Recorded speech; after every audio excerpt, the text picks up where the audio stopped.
and haters. So we're back for another exciting day on Capitol Hill. And today we're going to watch RFK Jr. testify in front of the Senate Finance Committee. That's live right now. We're going to start it from the beginning so you don't miss a thing. Okay? Here we go.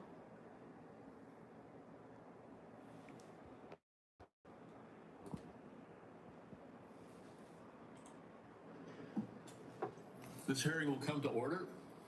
Today we meet to hear from U.S. Department of Health and Human Services Secretary Robert F. Kennedy Jr. about President Trump's 2026 healthcare agenda. Mr. Secretary, thank you for being here. Hey, Spirit. While I expect a spirited debate today, I would remind my colleagues that each senator is limited to 5 minutes, and we're going to try to keep that as tight as we can today. There's 27 of us, and we all probably are going to want to have our opportunity. At the end of the 5-minute time frame, I will gently tap the gavel if it appears that things are starting to lapse over, and encourage my colleagues and our witness to conclude their remarks at the conclusion of this time. President Trump and Secretary Kennedy have made a steadfast commitment to make America healthy again. Under this administration, HHS has placed patients at the center of the healthcare system, empowering them with the tools and information they need to create a healthier future. We know that chronic diseases such as heart disease and cancer and diabetes are some of the leading causes of death in America. Now the department has a renewed focus on tackling the root causes of chronic disease and promoting prevention first.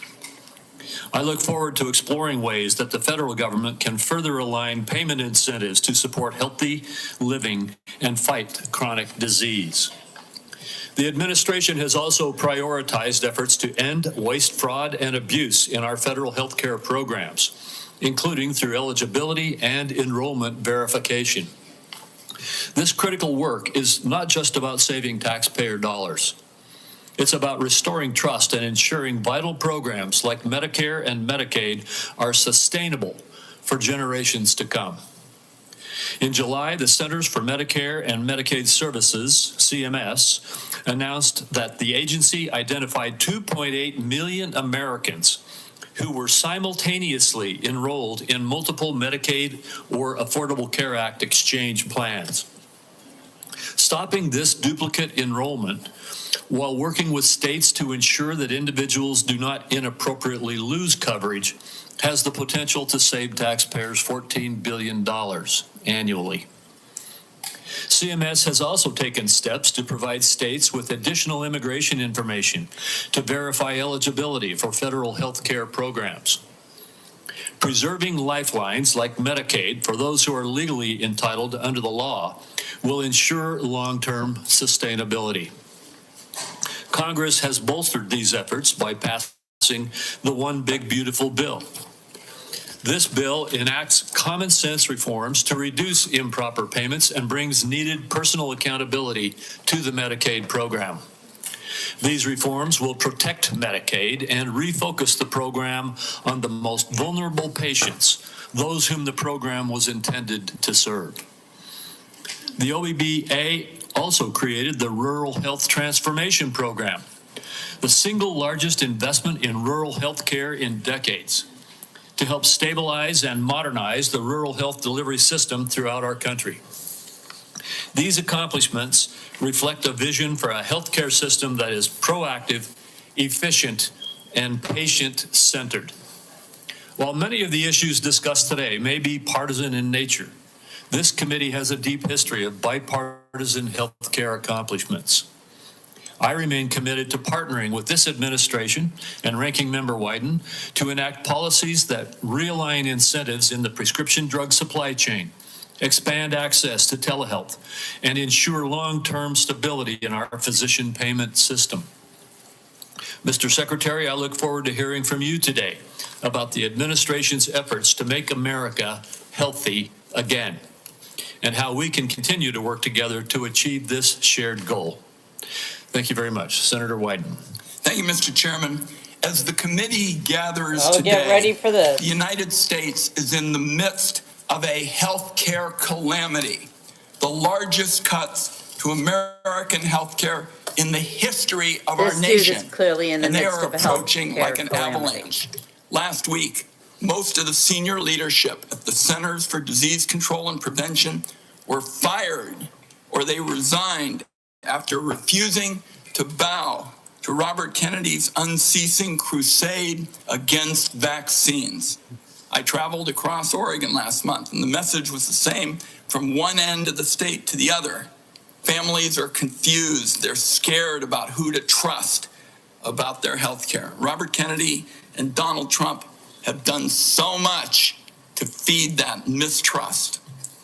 Okay, I'm sorry. I just got to stop this right here. This dude,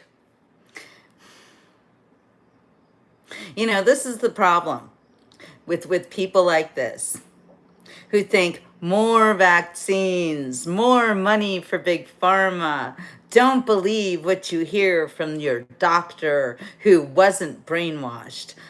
We just went through this COVID stuff. I mean, this guy, look at him. He looks scared. And he is a fearmonger. So we're going to keep watching him, but notice what a fearmonger looks like and how nervous and excitable he is. This right here, this is a dude who has been taking from the American people and wants to destroy us. Don't forget, he's been in the Senate for a very, very long time. And he let this happen to us. The healthcare calamity didn't start with the Trump administration. It's going to end with the Trump administration. This can be an H. All right, let's get back to it. This morning, my staff, in partnership with Senator Alsobrook's team, is releasing a report that shows the disaster of Robert Kennedy's 203 days in office. Every single day, there's been an action that endangers the health and wellness of American families. Robert Kennedy has elevated conspiracy theorists, crackpots, and grifters to make life or death decisions about the health care of the American people. Robert Kennedy's tenure is so far marked by 3 calling cards. One is chaos at federal health agencies, leaving families, doctors, and the entire nation confused and frightened. Corruption that benefits Robert Kennedy, Donald Trump, and their friends at the expense of taxpayers. And higher health costs for families. I ask unanimous consent, Mr. Chairman, to enter this report into the record. Without objection.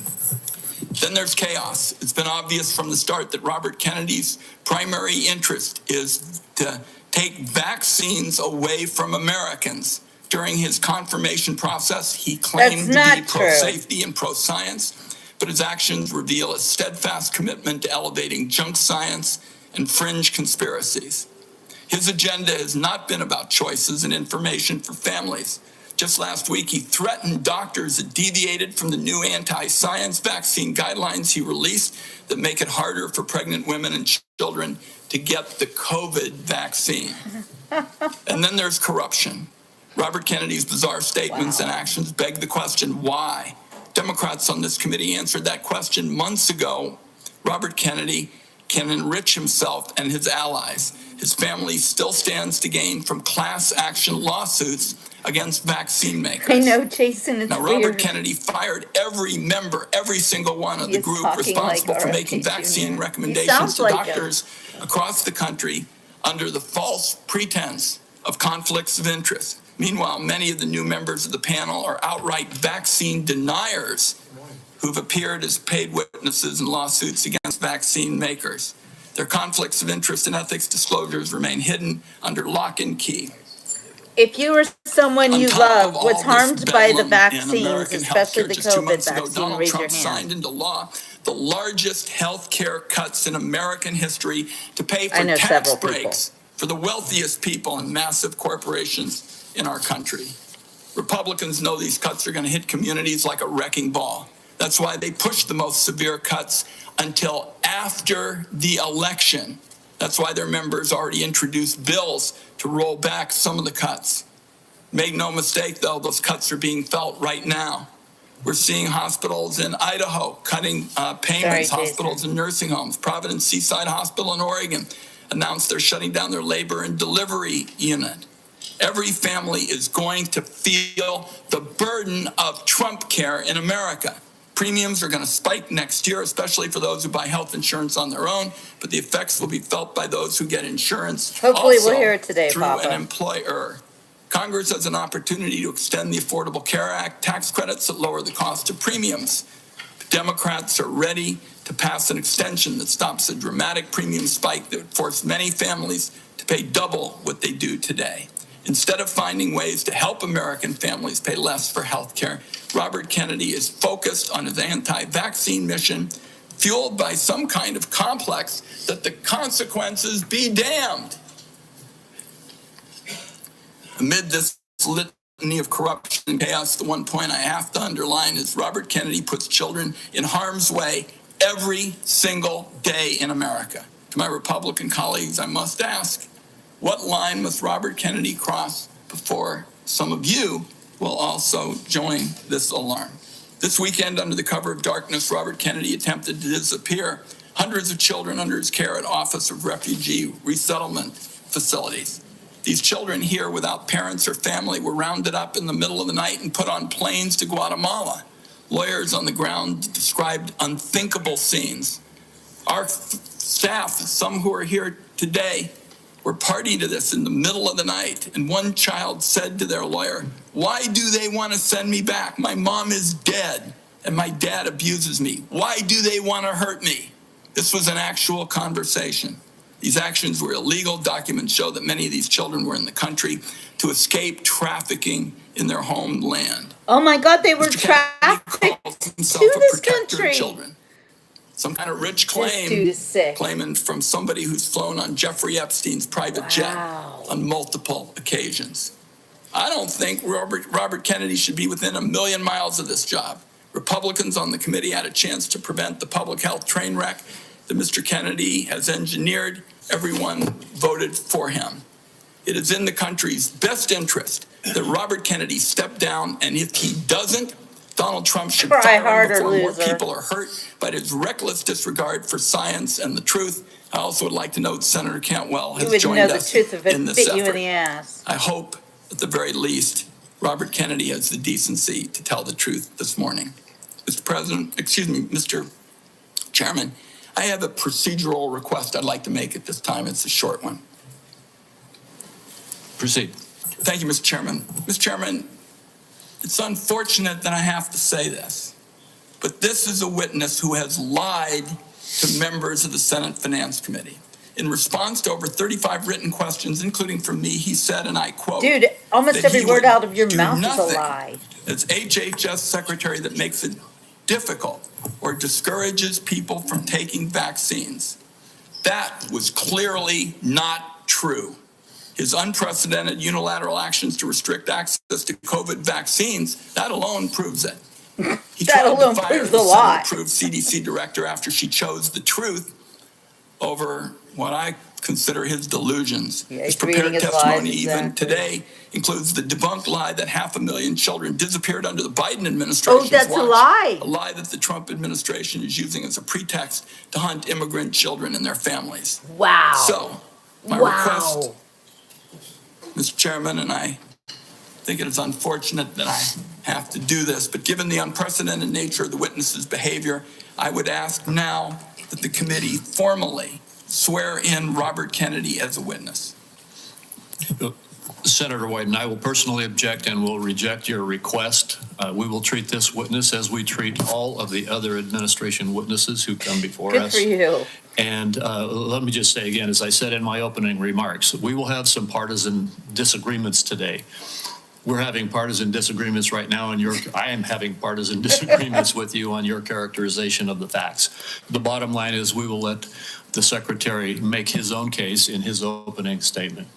I'll only say, Mr. Chairman, that this committee's unwillingness to swear this witness is basically a message that it is acceptable to lie to the Senate Finance Committee about hugely important questions like vaccines. I think it's a great mistake, and that's why I've made the request. I understand that you're not going to grant it, and we can move on. We'll get to the bottom of your accusations, but at this point, I'm going to turn to our witness, the Secretary of Health and Human Services, Robert F. Kennedy, Jr. And Mr. Kennedy, Mr. Secretary, you may make your opening statement at this time. Thank you, Chairman Crapo, and thank you, Ranking Member Wyden, for the invitation to appear before the committee today. Before I summarize what we've accomplished this year at HHS, I want to express my deepest condolence to the family of DeKalb County Police Officer David Rose, who gave his life to stop the gunfire attack on the CDC on August 8th. Officer Rose was a veteran. He was a husband and the father of 2 children. Officer Rose's widow, whom I visited, is expecting their 3rd child. I'd like Officer Rose's family to know that he remains in our prayers and that he will continue to be in our thoughts. Let me start with the big picture. Under President Trump's leadership, we at HHS are enacting a once-in-a-generation shift from a sick care system to a true healthcare system that tackles the root causes of chronic disease. Chronic diseases reach crisis proportions in our country. And finally, we have an administration that is taking action. The MAHA report assessment, which the White House released in May, was the first government analysis of the key drivers of childhood chronic disease: ultra-processed foods, chemical exposures, physical inactivity, and over-medicalization. This month, we will follow with the MAHA report strategy, the Trump administration's solution for addressing each cause. At HHS, we haven't just been writing reports. We have been the busiest, most proactive administration in HHS history. In just half a year, we've taken on food dyes, baby formula contamination, the grass loophole, fluoride in our drinking water, gas station heroin, electronic cigarettes, drug prices, prior authorization, information blocking.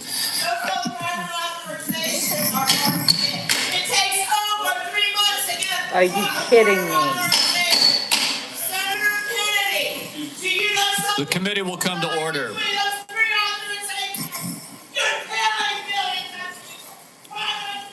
People are crazy. The hell was I that? apologize to you for that outburst, Secretary Kennedy. I would notify everyone else in the audience. Comments from the audience are inappropriate.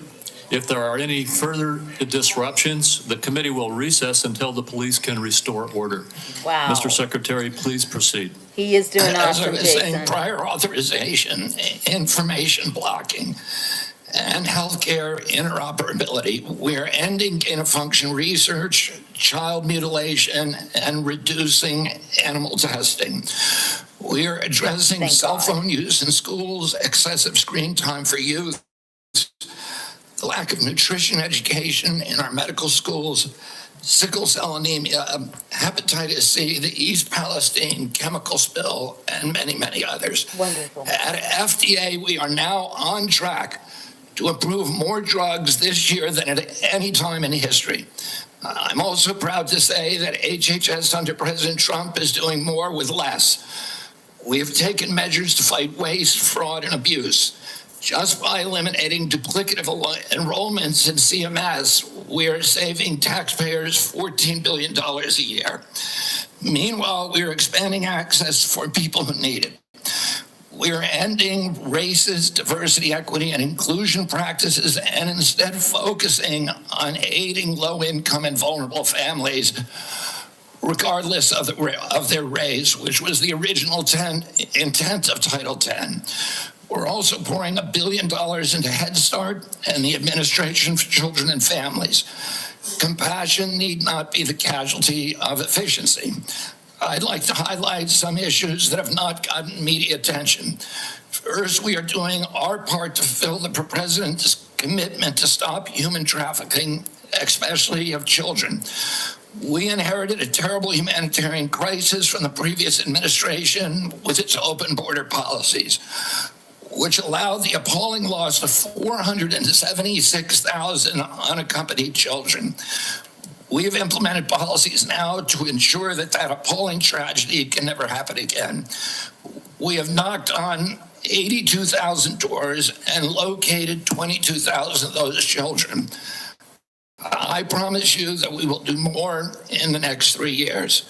We are also addressing the disastrous health conditions in tribal communities on Native American reservations.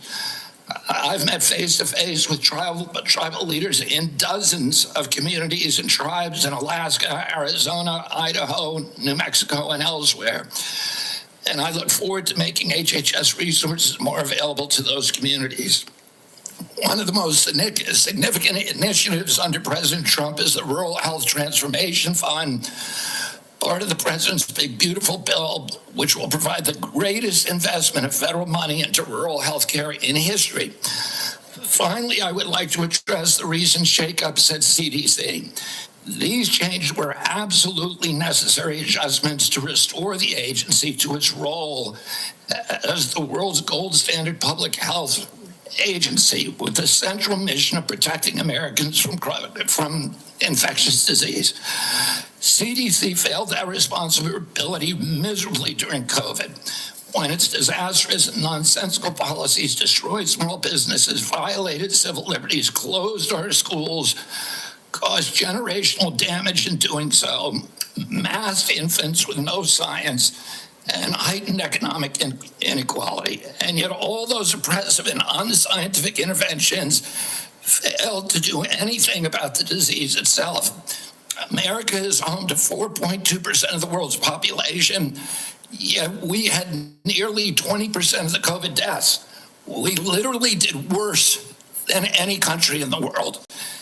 And the people at CDC who oversaw that process, who put masks on our children, who closed our schools, are the people who will be leaving. And that's why we need bold, competent, and creative new leadership at CDC. People able and willing to chart a new course. As my father once said, progress is a nice word, but change is its motivator, and change has its enemies. That's why we need new blood at CDC. That's also why it's imperative that we remove officials with conflicts of interest and catastrophically bad judgment and political agendas. We need unbiased, politics-free, transparent, evidence-based science in the public interest. Those are the guiding principles behind the changes at the CDC, and that is what you can expect all across our agency for the next 3 years.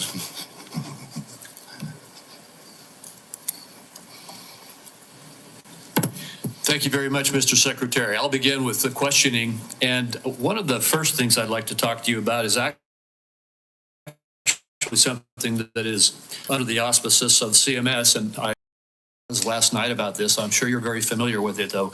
And that is that in the One Big Beautiful Bill, there's a lot of attacks right now going on publicly about hospitals are in trouble. And the blame for that is placed on the bill, even though the bill hasn't even been implemented yet. The fact is, this committee held hearings on the troubles that rural hospitals are facing in the United States before the passage of the One Big Beautiful Bill. They've been facing difficulties in rural America for a number of years now. And the bill, the One Big Beautiful Bill, contained a rural health transformation program, which I would just like to ask you to comment on. This is that program which allocated $50 billion over the next 5 years to our rural community hospitals in the United States to help them deal with some of the financial crises that they are facing and transition to more stability. Could you comment on that program that is in the One Big Beautiful Bill? Yeah, Senator, one of President Trump's campaign promises and one of the principal preoccupations, not only of Republican senators when I did my confirmation hearing, but also almost equally among Democratic senators, with this crisis in rural health. We've had 120 rural hospitals close over the past 10 years. These institutions are not just delivering health access to rural Americans, but they are economic centers. They are cultural centers for those communities. They are often the largest employer. They are the highest paying jobs, and they are the centerpiece for those communities. So when they die, the communities collapse. And President Trump promised to do something about that, and he has delivered on that promise. Right now, we spend about 6% of Medicaid funding is sent to rural hospitals, a very, very tiny slice, and that's one of the reasons they're in trouble. President Trump has now allocated through the One Big Beautiful Bill $50 billion, so $10 billion a year over the next 5 years. What we give to rural hospitals, that 6% represents $19 billion a year. So we're increasing that by $10 billion. So we're infusing more than 50% increase in the amount of money that is going to rural communities over the next 5 years. There's never been anything like that in history. It is the biggest investment, and it should stem this hemorrhage. Well, thank you. I appreciate your giving clarity to that, because it is frustrating to see these continuous allegations that the difficulties that our rural hospitals are facing all were created in the last few months when we passed a bill, when we've been holding hearings in this committee about these problems. And in the bill that we passed, we gave a $50 billion boost to, as you indicated, increase by 50% the federal support for our community rural hospitals in the United States. And I think that the hospital owners understand that. They recognize this support. In fact, they are coming they're coming together very carefully with Dr. Oz to work on the rollout of this program so that we can see this boost and this support that is coming. Just another one of the disagreements we have about what really was in the One Big Beautiful Bill. So I appreciate you commenting on that. In the last minute and 10 seconds that I have with you, could you just quickly talk once again about the broad issue of making America healthy again in terms of our aim to change the healthcare system's focus from a reactive symptom management model to one that focuses on lifestyle choices and the root causes of chronic disease? Yes, Senator, this morning I got the latest numbers from CDC that 76.4% of Americans now have a chronic disease. This is stunning. When my uncle was president, it was 11%. In 1950, it was 3%. Today, it's 76.4%. 8 out of 10 of our kids cannot qualify for military service. This is a national security issue. When my uncle was president, we spent zero on chronic disease. Today, we spend $1.3 trillion. It's the biggest cause, and it's increasing. And all of the arguments that Republicans and Democrats have about single-payer, Obamacare, or the various ways of allocate the health dollars, they're all like rearranging deck chairs on the Titanic. If we don't end this chronic disease, we are the sickest country in the world. That's why we have to fire people at CDC. They did not do their job. This was their job to keep us healthy. Thank you, and Mr. I need to fire some of those people to make sure this doesn't happen again. Thank you, Mr. Secretary. I have to cut myself off to make sure I keep to this time frame too. Senator White. Thank you very much, Mr. Chairman. I've made it clear. I think that Secretary Kennedy is dead set on making it harder for children to get vaccines and that kids are going to die because of it. And Mr. Chairman, I'd like to put in the record today an op-ed written by Susan Monarez, who was fired by Mr. Kennedy. Without objection. So what we know, and Dr. Monarez, was approved by Republicans. She wrote an op-ed today in the Wall Street Journal, which I've just put in the record, and I quote her. She said, "I was told to pre-approve the recommendations of a vaccine advisory panel newly filled with people who have publicly expressed anti-vaccine rhetoric." So this is not some liberal philosopher or something. This is the CDC director who tells the Wall Street Journal, which is not exactly interested in progressive, theories and the like, that she was told to pre-approve the recommendations of a vaccine advisory panel filled with people who've publicly expressed anti-vaccine rhetoric. So my first question, Mr. Secretary, is, did you in fact do what Director Monarez said you did, which is tell her to just go along with vaccine recommendations, even if she didn't think such recommendations aligned with scientific evidence? No, I did not. That's a yes or no. So you have an opportunity to call her a liar if you say that you didn't do it, but I'd like to see you respond to this. No, I did not say that to her. And I never had a private meeting with her. So there are witnesses to every meeting that we have, and all of those witnesses will say, I never said that. So she's lying today to the American people in the Wall Street Journal? Yes, sir. Okay. Let's talk now about what's coming up, because I've made it clear what I've thought about the 203, days with my colleague, Senator Also Brooks. In 2 weeks, CDC's Advisory Committee on Immunization Practices will meet to make decisions about critical vaccines that protect us against hepatitis B, measles, and more.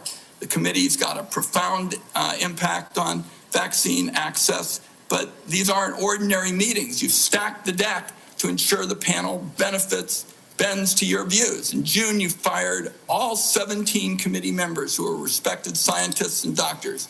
You replaced them with non-experts, vaccine skeptics, and conspiracy theorists.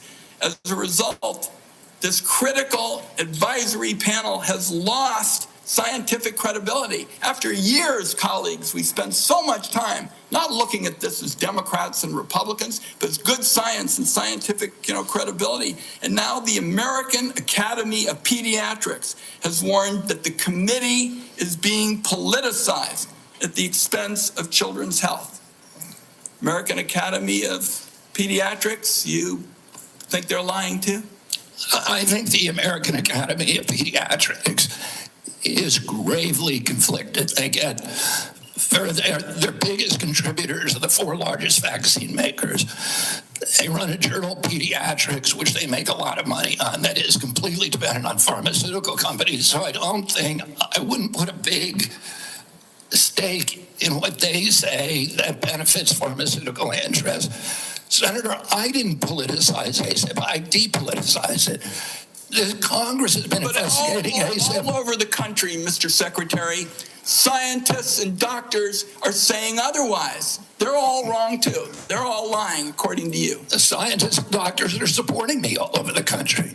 There is division on opinion. I don't get letters from thousands of people who are not political saying that this set of changes is going to damage American healthcare, and particularly these healthcare agencies, for decades to come. I don't get any letters from people saying, hey, this is going to make a big difference forever. Yeah, maybe you're listening to a selective group of people. You get me. Yeah, and I will. Fine. I will tell you what, Senator. I will put my mailbag against your mailbag any day of the week. 30 seconds. Dangerous respiratory viruses like RSV are on the agenda for the next advisory meeting. Countless parents have been awakened in the dead of night by a wheezing kid gasping for air, forced to rush their little one to the ER. There's no worse heart-wrenching fear. The RSV vaccine offers these kids protection against the worst effects of the virus.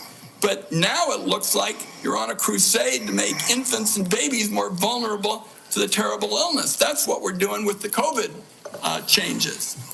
And please make your answer brief, Mr. Secretary.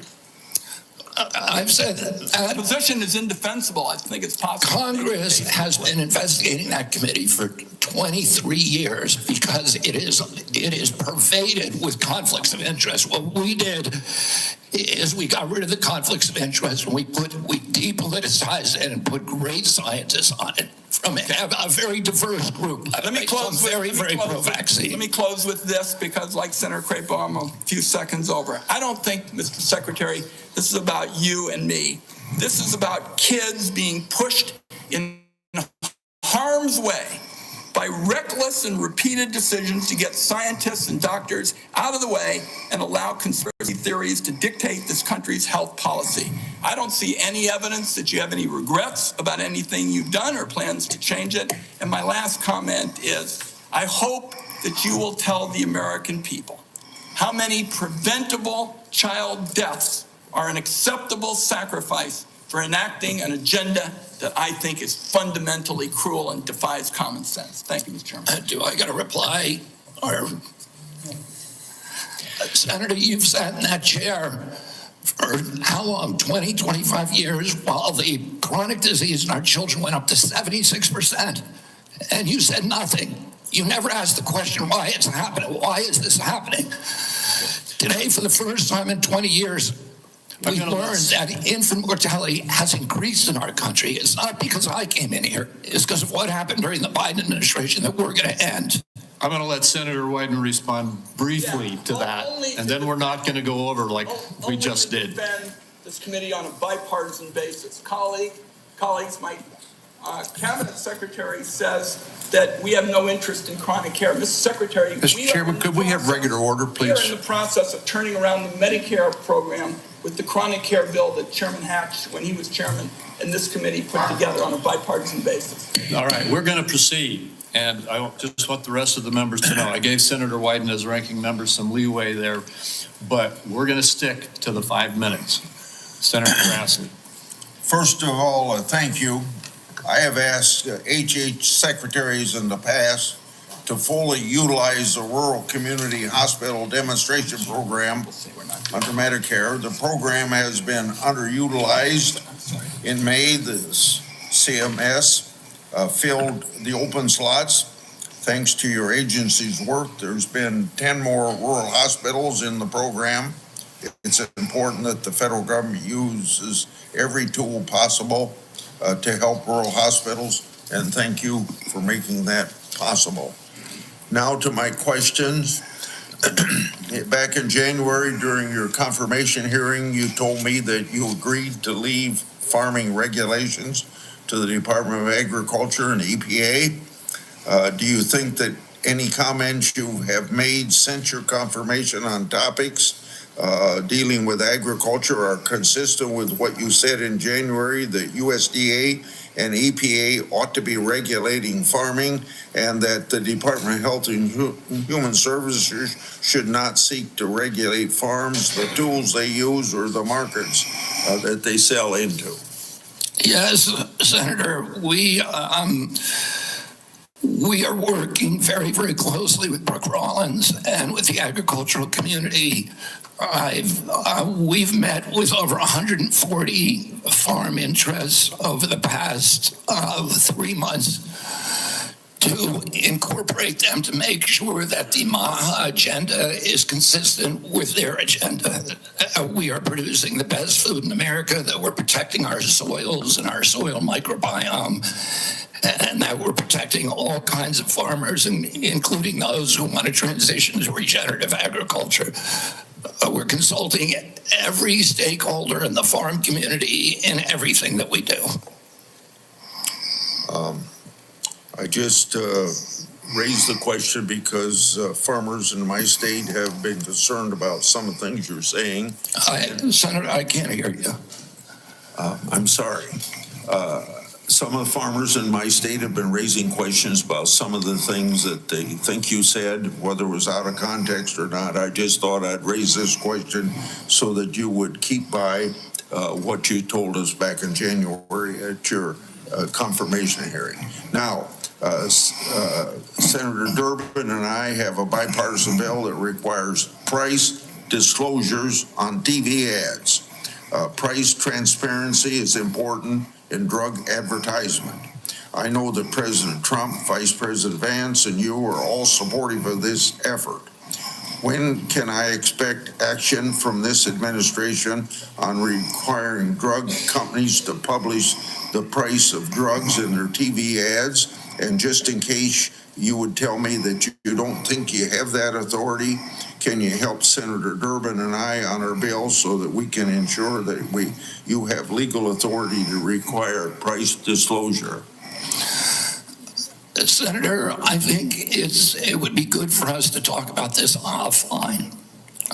We are working on this in our agency, and I'm happy to give you the details of what we're doing. Okay.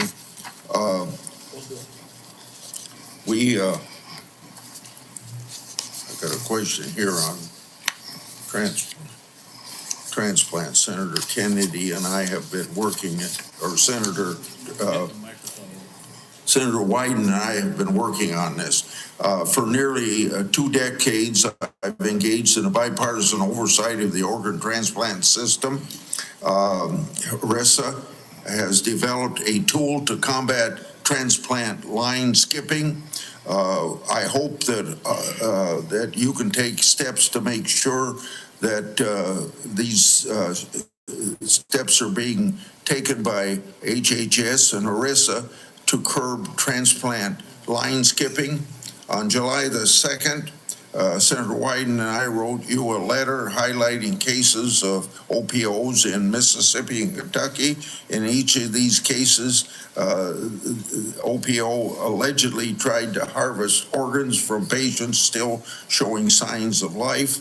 I expect you to take steps from through these organizations to ensure that this doesn't happen again.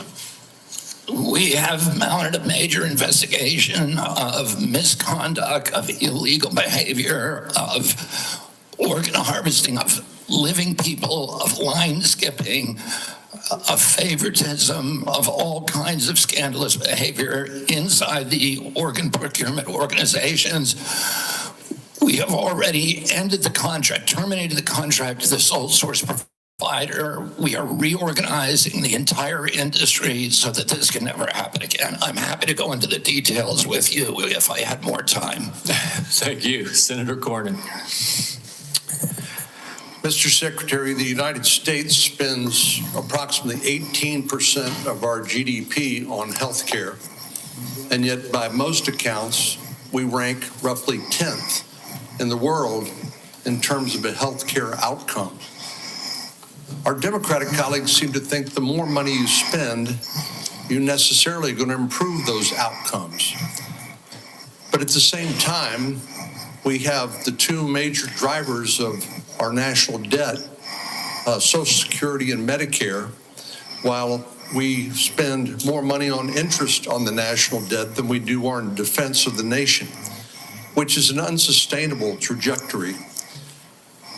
What is it that you're doing to address the effectiveness and the outcomes of our healthcare expenditures as opposed to just throwing more money at the problem? Yeah, I mean, throwing money at the problem does not work. We spend 2 to 3 times per capita what European nations spend on healthcare, and we have the worst health outcomes. We're 79th in health outcomes globally. Over the past 20 years, we've lost, or 30 years, we've lost 6 years to Europe in terms of longevity. So our lifespan was even with Europe's, now at 6 years behind. As I said as I remarked to Chairman Wyden this morning, or Minority Leader Biden, today we got new data that showed that infant mortality has increased in this country in 2024 for the first time in 20 years. Diabetes has gone up 98% in 20 years. Nobody's doing anything about it. CDC's job was to make sure that this didn't happen. And what we're going to do is reorganize CDC, but also we've already righted the ship at NIH, at FDA, at CMS, and we are going to end the chronic disease epidemic. We are devoting thousands of studies.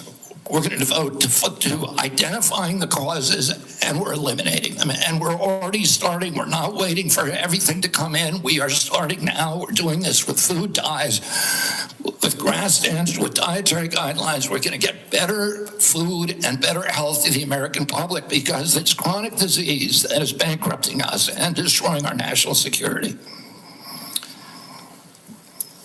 It seems to me one of the biggest problems that we have in America today is the trustworthiness of the information that we actually receive from the news media and from any other source. And obviously the easiest thing for our Democratic colleagues to do is to scare people because that is a powerful emotion, no matter what the facts may be.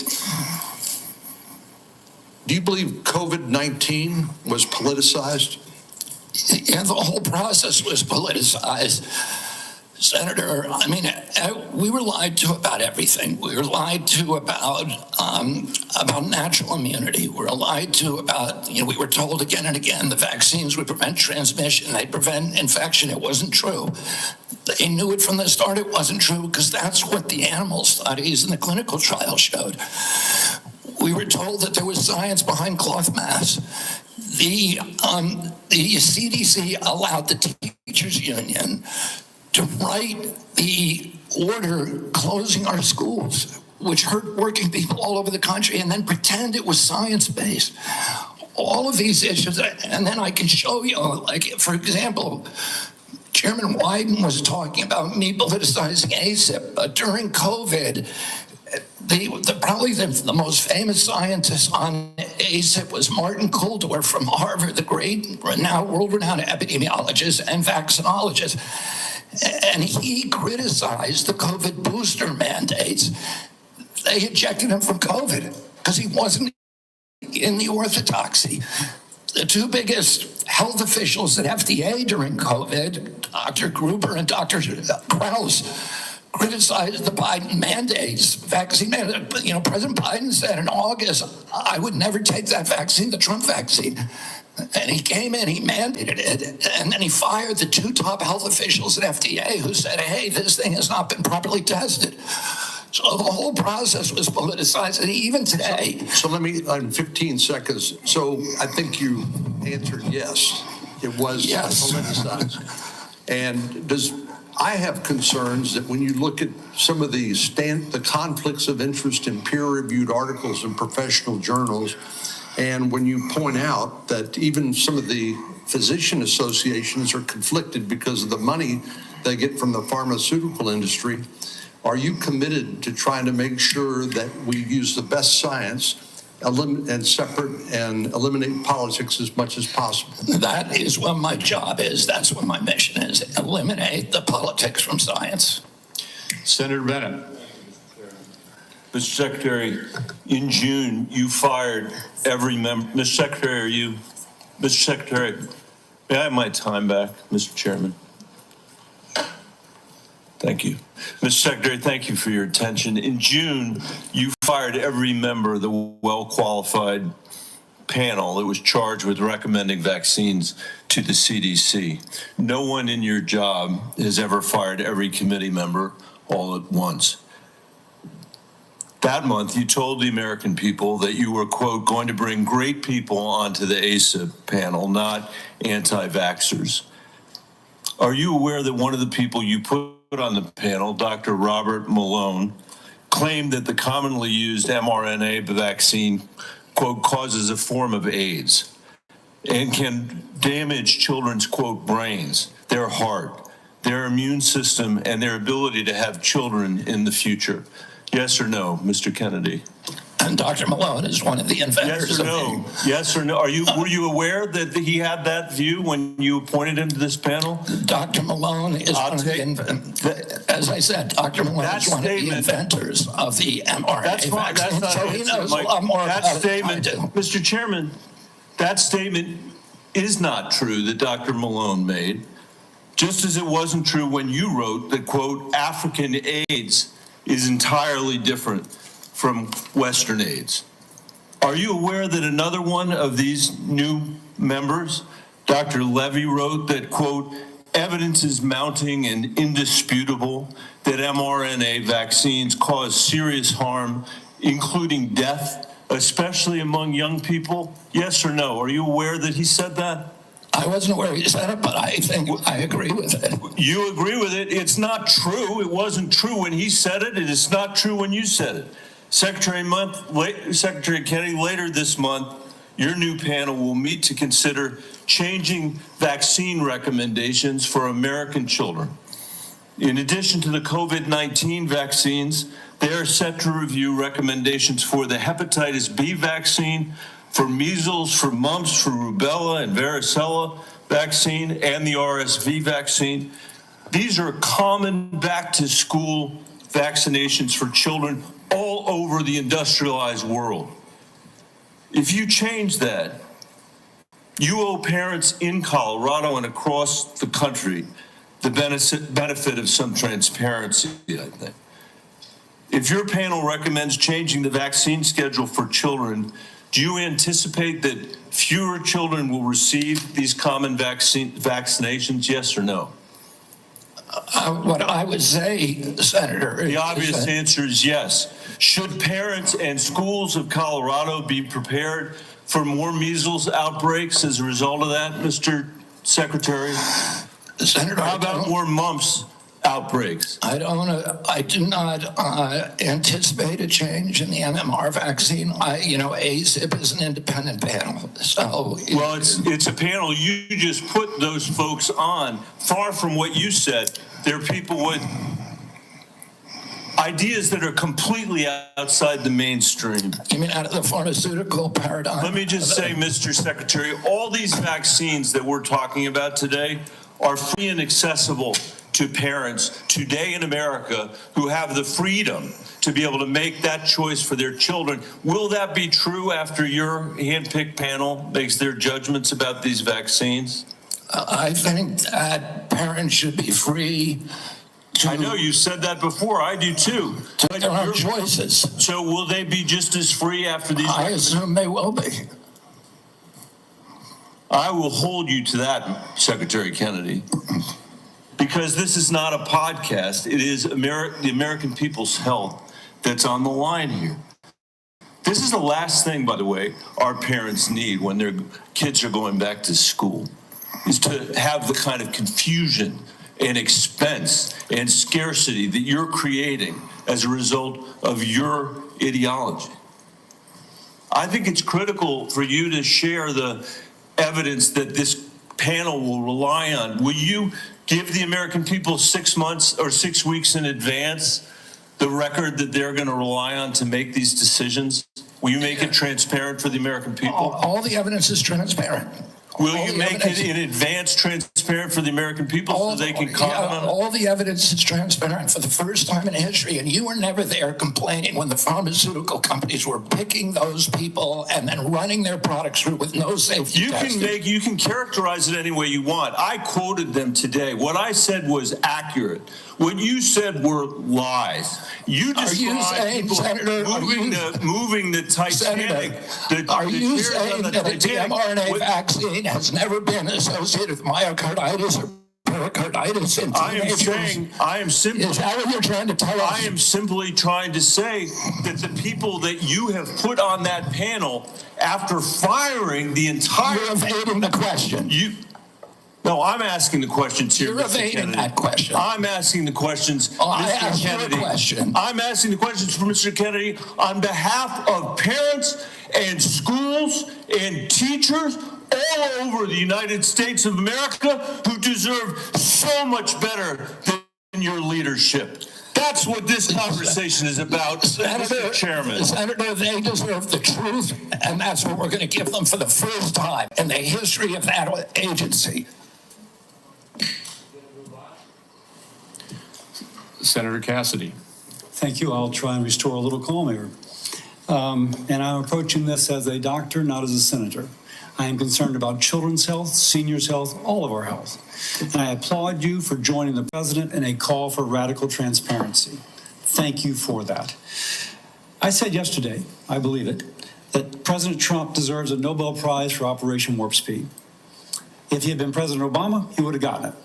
But because of Operation Warp Speed, forcing the federal government to come to a vaccine development within 10 months when others said it couldn't be done, we saved millions of lives globally, trillions of dollars. We reopened economies, an incredible accomplishment. Mr. Secretary, do you agree with me that the president deserves a Nobel Prize for Operation Warp Speed? Yeah, absolutely, Senator. That was phenomenal. Let me ask you, but you just told Senator Bennett that the COVID vaccine killed more people than COVID. Wait, that was a statement. I did not say that. Okay, then let me ask, because you also... Senator, I just want to make clear, I did not say that. We'll check the record. That's a question of fact. You also said that you were also, as lead attorney for the Children's Health Defense, you engaged in multiple lawsuits attempting to restrict access to the COVID vaccine. Again, it surprises me that you think so highly of Operation Warp Speed when, as an attorney, you attempted to restrict access. But let me ask. I'm happy to explain why. I had 3 minutes and 30 seconds left. It also surprises me because you've canceled, or HHS did, but apparently under your direction, $500 million in contracts using the mRNA vaccine platform that was critical to Operation Warp Speed. Again, an accomplishment that I think President Trump should get a Nobel Prize for. You canceled $500 million in contracts. Now, I grew up in a middle-class family, so $500 million seems to cancel. It seems like an incredible waste of money. But it also seems like a commentary upon what the president was attempting, what the president did in Operation Warp Speed, which is to create a platform by which to create vaccines. So this just seems inconsistent that you would agree with me the president deserves a tremendous amount of credit for this. Is this a question, Senator Cassidy, or is this the speech that you don't want me to answer? Because I want to answer that question. Please. If it's a question. But be tight, please. First of all, the reason that Operation Warp Speed was genius is it did something nobody had ever been done. I don't think any president but President Trump could do it. It got the vaccine to market that was perfectly matched to the virus at that time when it was badly needed, because there was low natural immunity and there were people getting very badly injured by COVID.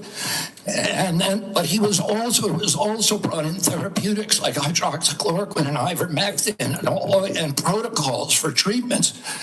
And there were no mandates. And then okay, I have another question, so please. That's when I began litigating against President Biden's mandates. Now, I'm sorry, let me go on because in terms of me canceling those contracts. I have limited time, Mr. Secretary, I'm sorry.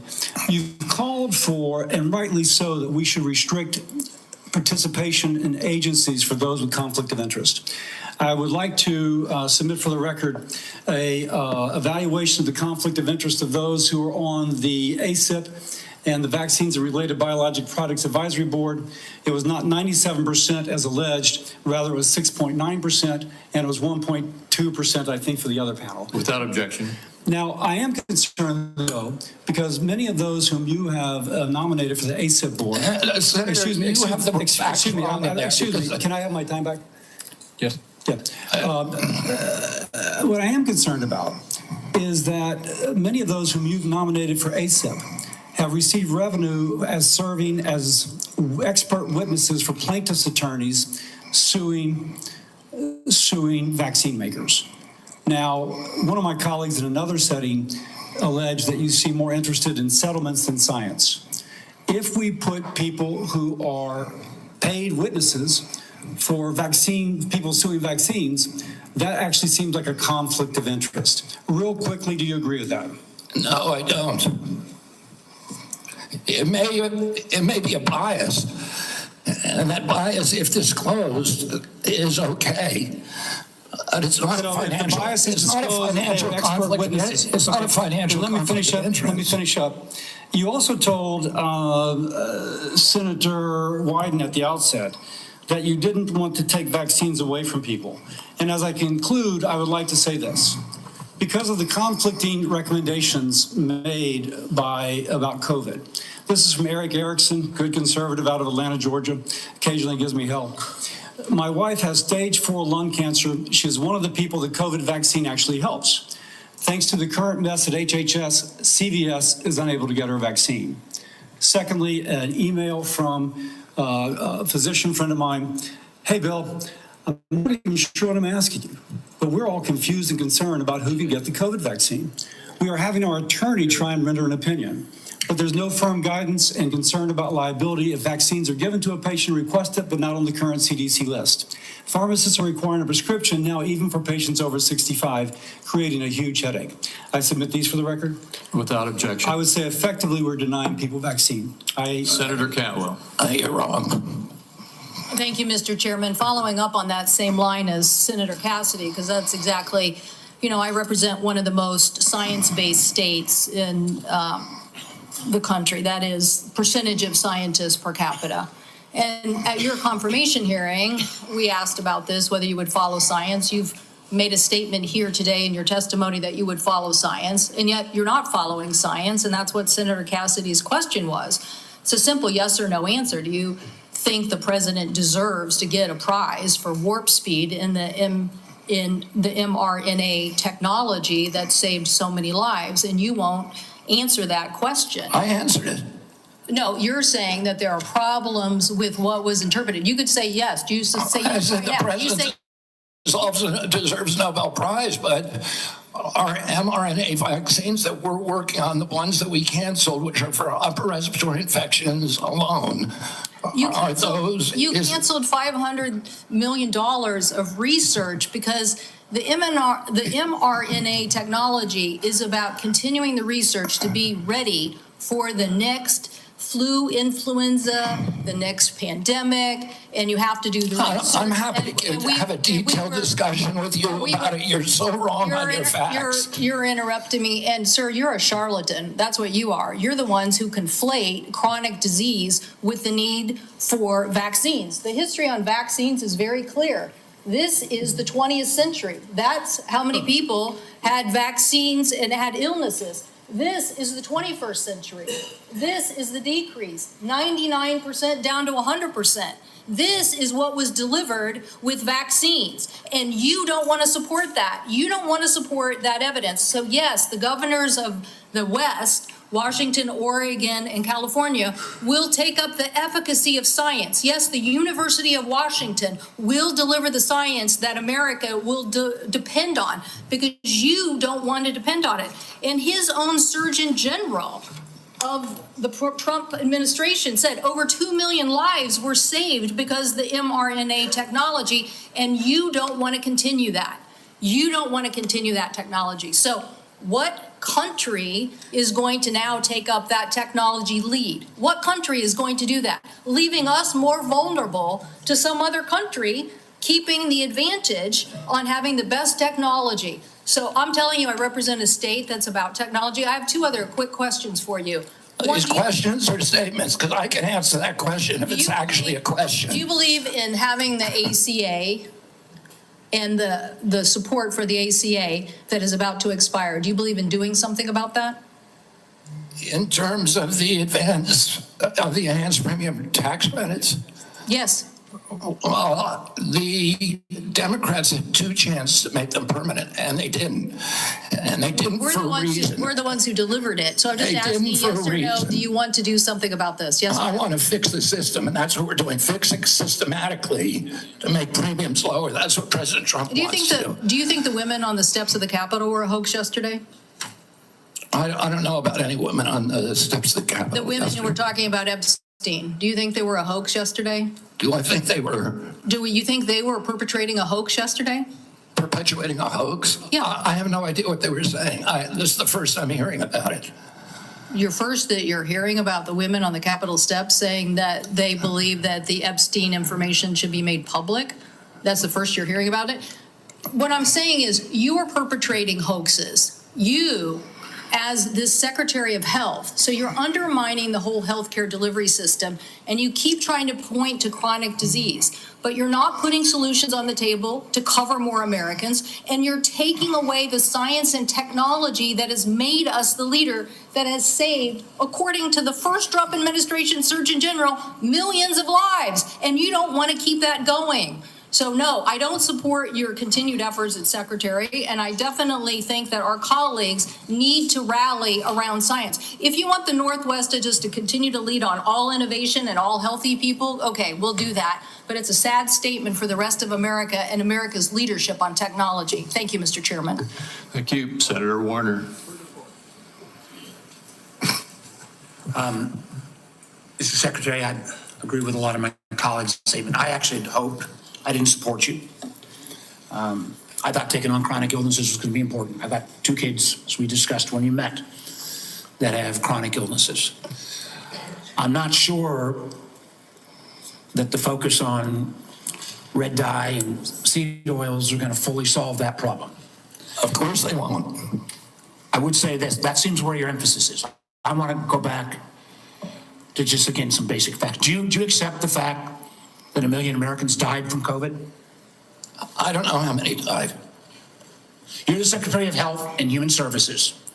You don't have any idea how many Americans died from COVID? I don't think anybody knows that because there was so much data chaos coming out of the CDC, and there was so many perverse incentives. And these are modeled You don't know the answer of how many Americans died from COVID. This is the Secretary of Health and Human Services. Do you think the vaccine did anything to prevent additional deaths?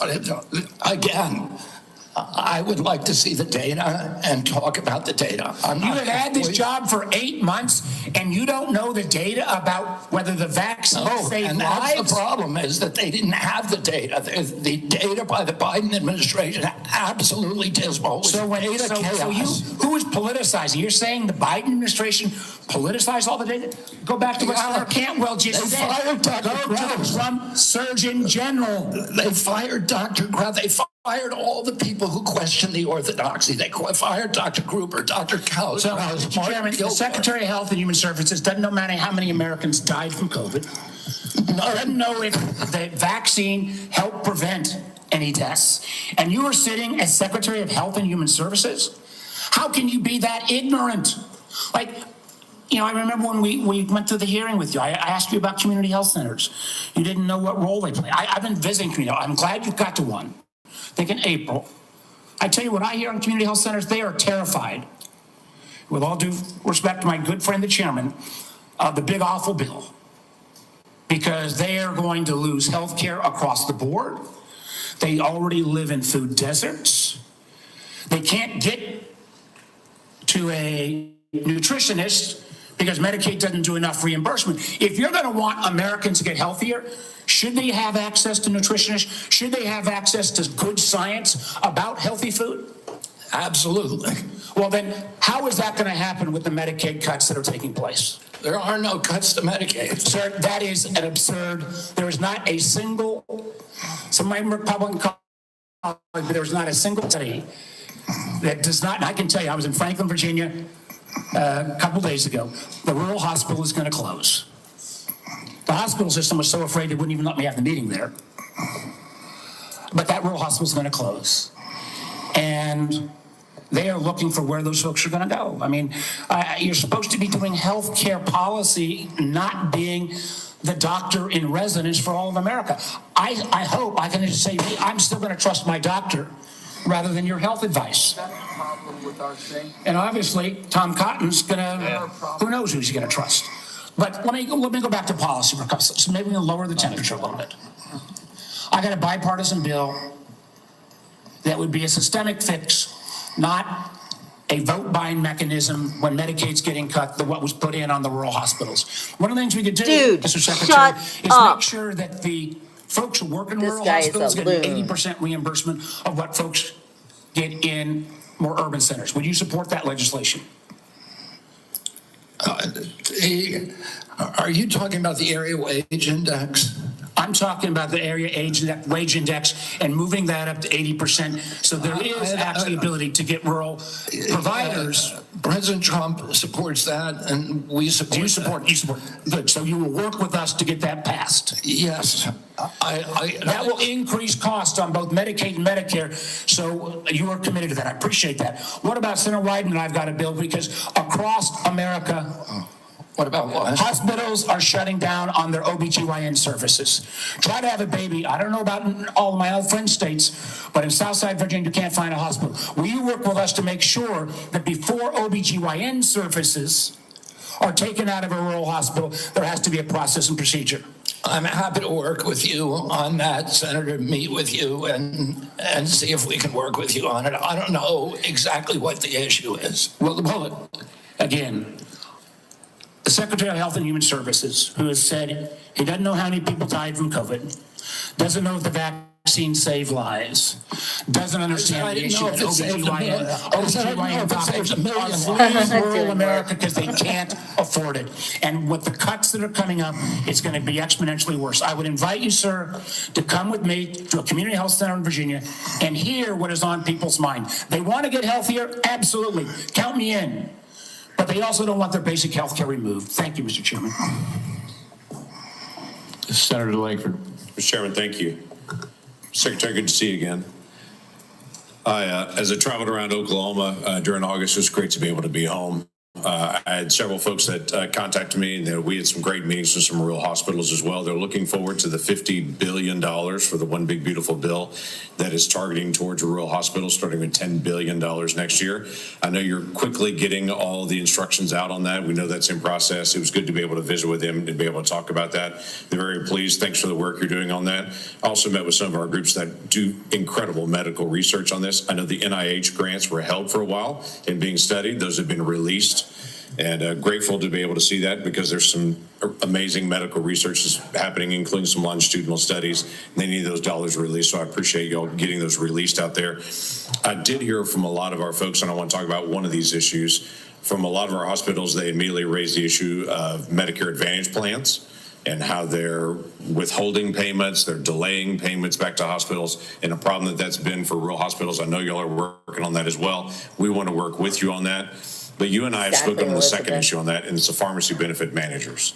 During the confirmation process, it was interesting when you and I met in my office, you said every single senator brought up PBMs to you, and you made the statement during the confirmation process, this is an area that President Trump wants to take on, is the pharmacy benefit managers. This is unfinished business in this committee. But I wanted to just know, what is HHS doing at this point on the PBM issue in particular to make sure we're not driving out rural pharmacies, and what we can do to be able to make sure that's fair? I mean, it's a priority for the president. He talks to me about it, I would say, at least once a week, sometimes at 11 o'clock at night. And we've met with the PBMs, and we are in talks with them. We're also in MFN talks with the pharmaceutical companies, who are also very interested in reducing the cut and getting transparency among the PBMs. And the PBMs have committed to us to transparency, to some protocol that will guarantee transparency. And then the part of the MFN negotiations would include direct-to-consumer marketing, which would eliminate the middleman. So I think we're doing a lot on PBMs. Okay, that'd be very helpful to be able to see. It'd be very helpful for consumers across the country on this. You and I spoke as well, and you've made public statements on this, and the FDA commissioners made public statements on the issue of reviewing the safety issues of mifepristone. Your comments early on were every drug needs to be treated the same, needs to look at the same, and not have political biases, and how things are actually examined. There were a lot of changes on the allocation of mifepristone for elective abortions under the Biden administration. It's now open to anyone without a prescription on it. You don't have to go through a doctor on it. There's all kinds of issues that are happening now on it. So the question was, you had said that there would be a review on that just to be able to look at it, make sure we're following all safety protocols. Do you know a timing on that review? I can't give you the exact timing. I talked to Marty McCary about it yesterday, and he said it is progressing apace. We're getting data in all the time, new data that we're reviewing. And we know that during the Biden administration, they actually twisted the data to bury one of the safety signals with a very high safety signal, around 11%. So we're going to make sure that that doesn't happen anymore. We're producing honest science and gold standard science on that. And I'll keep you abreast of where we are. Thank you. Just go where the science leads on that.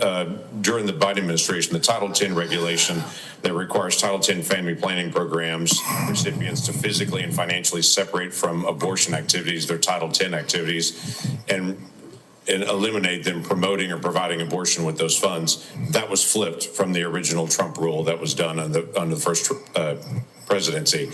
During your confirmation, you had committed to go back and look at that again and to be able to see.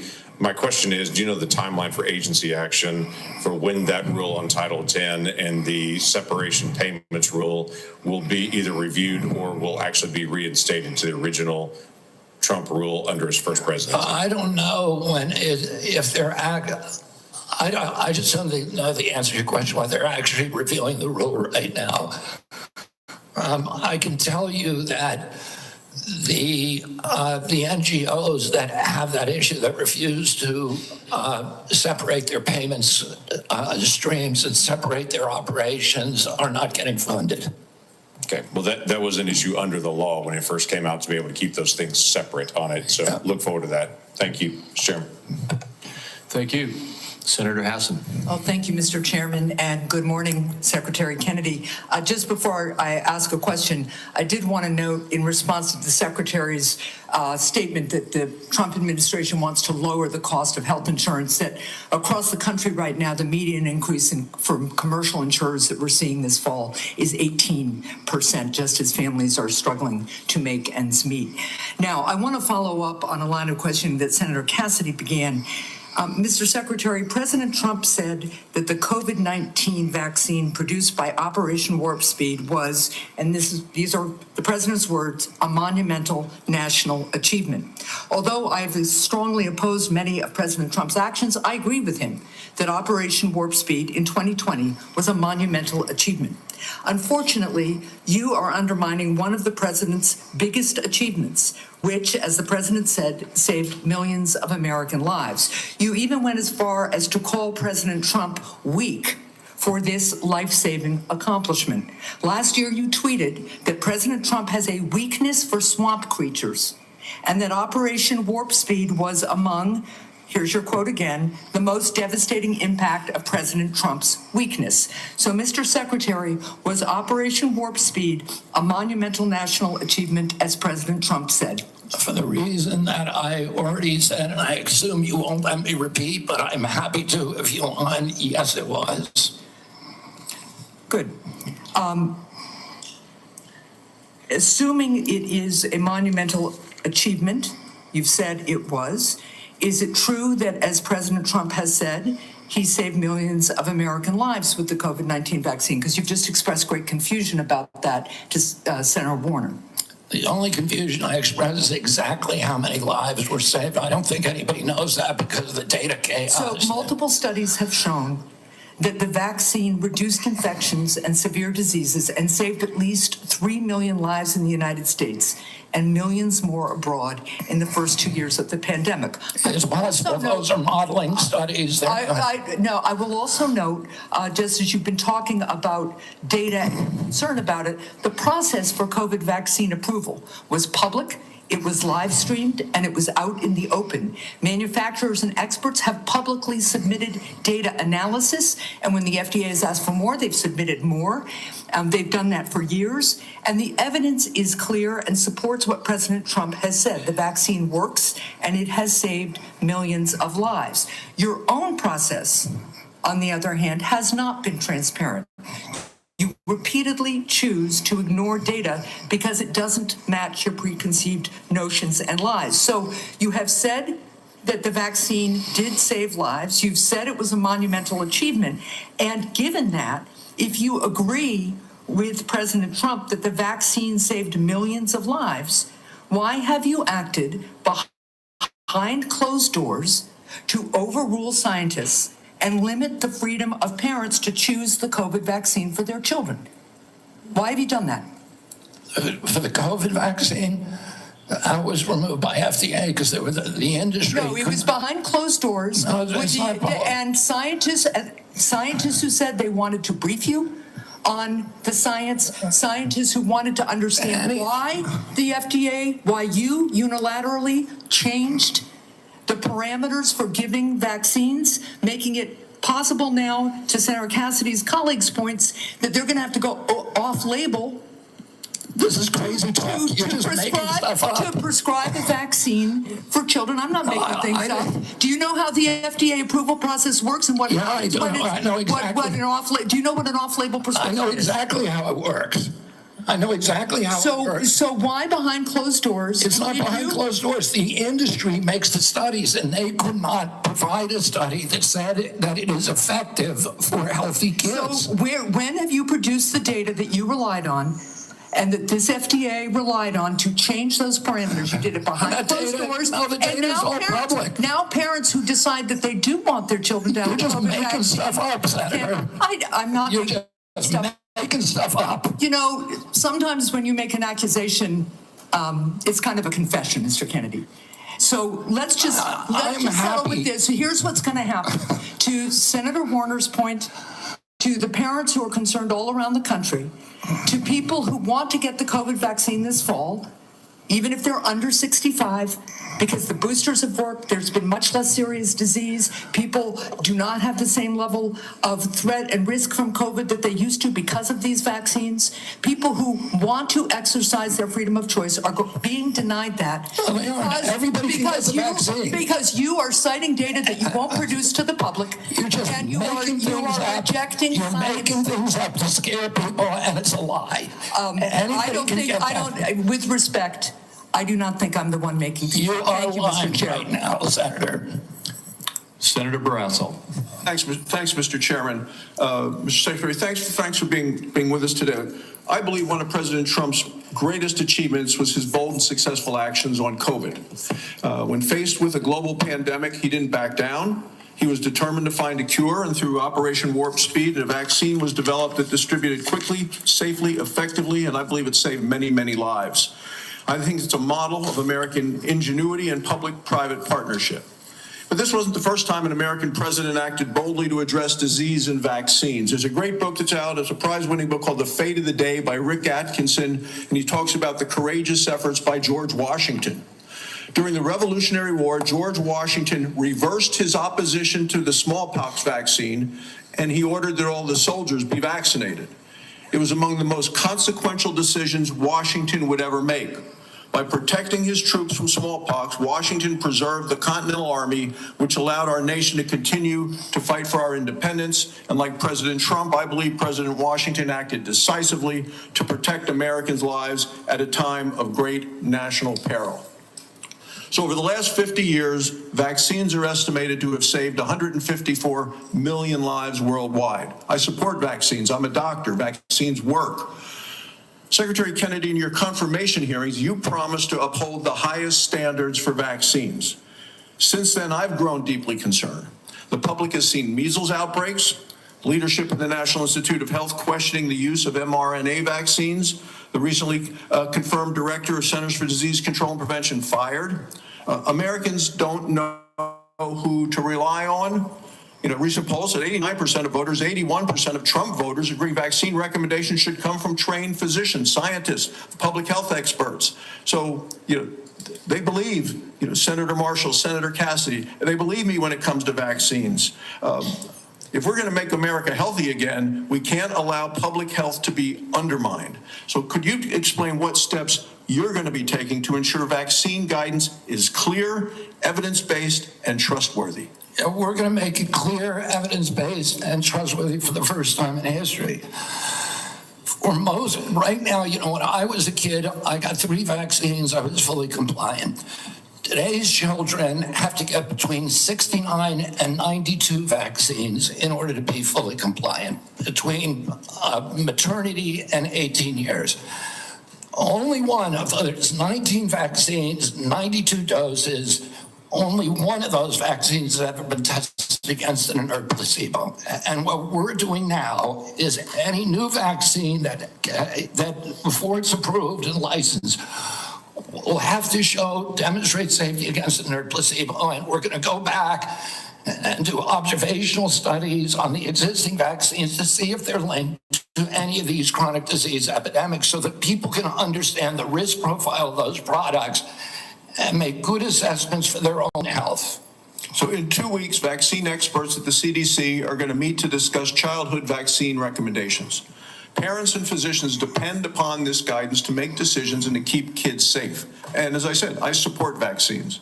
I've been hearing from many of my medical colleagues, people I've known from medical school, residency, and when I practiced medicine in Wyoming, and there are real concerns that safe, proven vaccines like measles, like hepatitis B, and others could be in jeopardy. And that would put Americans at risk and reverse decades of progress. As we've seen over the last 4 years, the previous administration 4 years, when recommendations became politicized or were swayed by bias, that the public trust can be lost. So what safeguards are in place to ensure decisions are based solely on science and not politics? And how are you going to make sure doctors and parents can count on CDC guidance? Senator, I would point this out. And right now, there's only 10% of children are complying with the CDC's recommendation on COVID boosters. Only 15% of healthcare workers. So Americans have lost faith in CDC, and we need to restore that faith. And we're going to do that by telling the truth and not through propaganda, by making them understand that everything that we say is true, that we're going to tell them what we know, we're going to tell them what we don't know, and we're going to tell them what we're researching and how we're doing it, and we're going to be transparent. It's the only way to restore trust in the agency, by making it trustworthy. Finally, with chronic diseases like you, I'm committed to addressing our nation's growing rate of chronic diseases. I think if we're going to make America healthy again, we need to support rural primary care providers that play a role. As a rural physician, I want to make sure we can prevent and manage chronic diseases in their communities, and I ask for you to continue to work with us specifically with regard to rural health. Thank you, Congressman. Senator Daines. Chairman Crapo, thank you. Secretary Kennedy, welcome. It's good to see you here again. I want to begin my time by talking about the issue of federal deregulation of chemical abortion drugs. Since mifepristone was approved in 2000, 25 years ago, the FDA has steadily stripped away safeguards related to this drug, no longer requiring a doctor's prescription, no follow-up visits, no adverse event reporting, and now allowing it to be sent through the mail.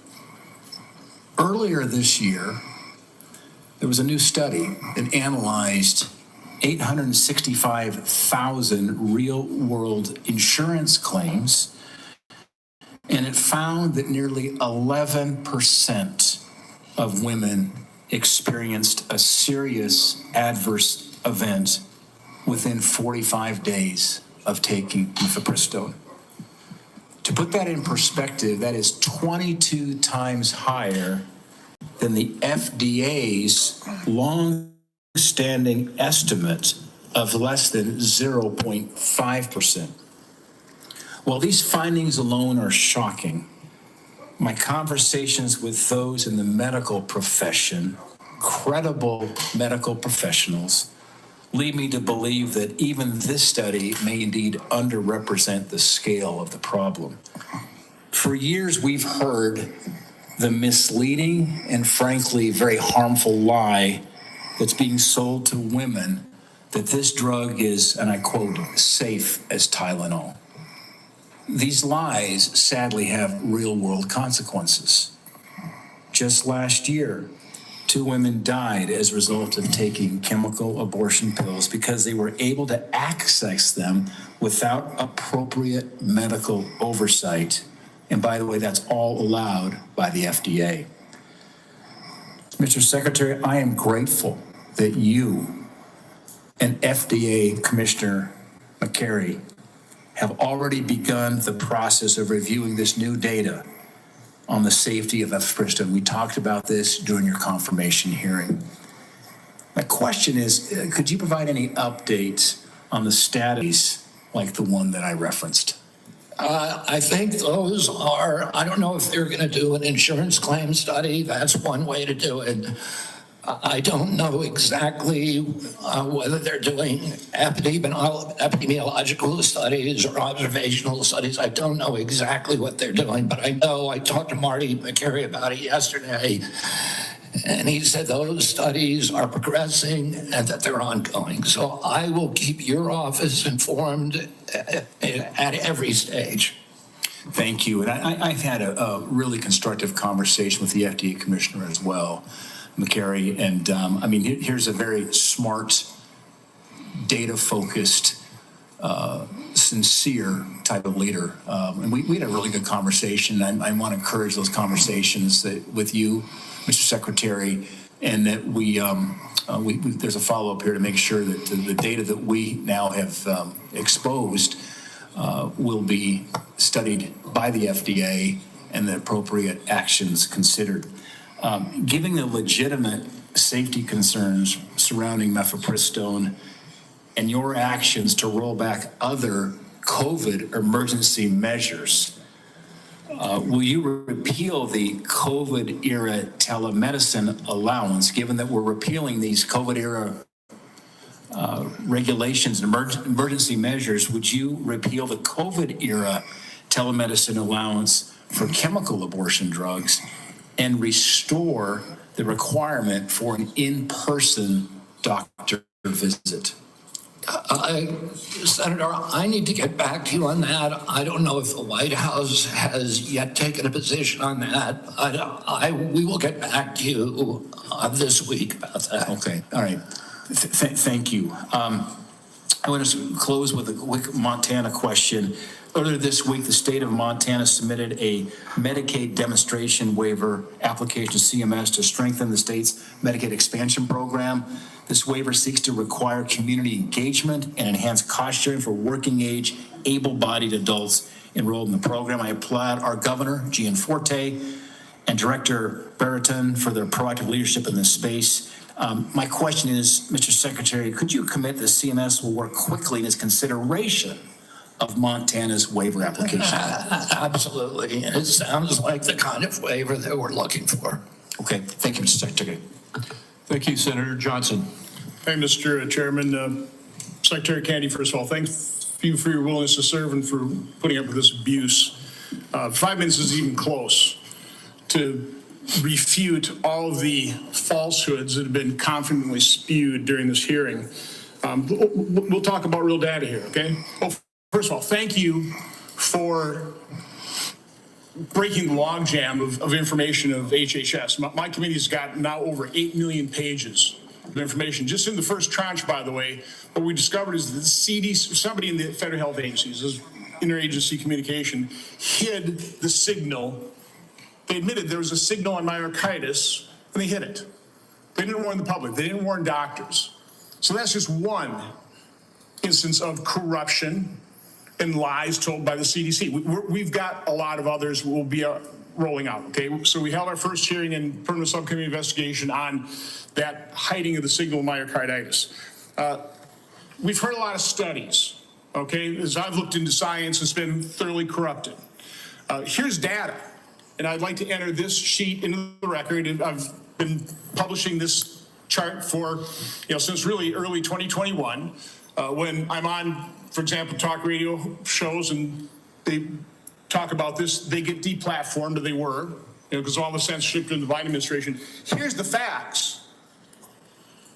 The VAERS system that was touted in October of 2020, this great safety surveillance system on COVID, a few months later, when they didn't like the results, they started denigrating their own system. But VAERS shows that there have been 38,742 deaths reported on VAERS worldwide associated with the COVID vaccine. 38,742.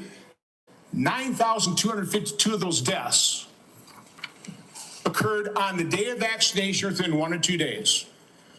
Again, I agree with you. Nobody knows how many COVID deaths were because the information was completely corrupted. Nobody knows how many lives were saved by the COVID. Again, I think most people, okay, if you're vulnerable, raise your antibodies, reverse severity, fine. There's not any good study on that. There's just information out there, just claims being made. This is hard evidence. And certainly what I've been advocating for are the injection injured, the childhood vaccine injured. We're going to be holding a hearing next Tuesday on a study done by a high integrity healthcare facility that shows, that actually looked at vaccinated versus unvaccinated, very high quality study. I'm not going to steal the thunder of Aaron Seary, who's going to be testifying on this. I think you're aware of this study that shows the vaccinated population far more prone to chronic illness than people completely unexposed to vaccines.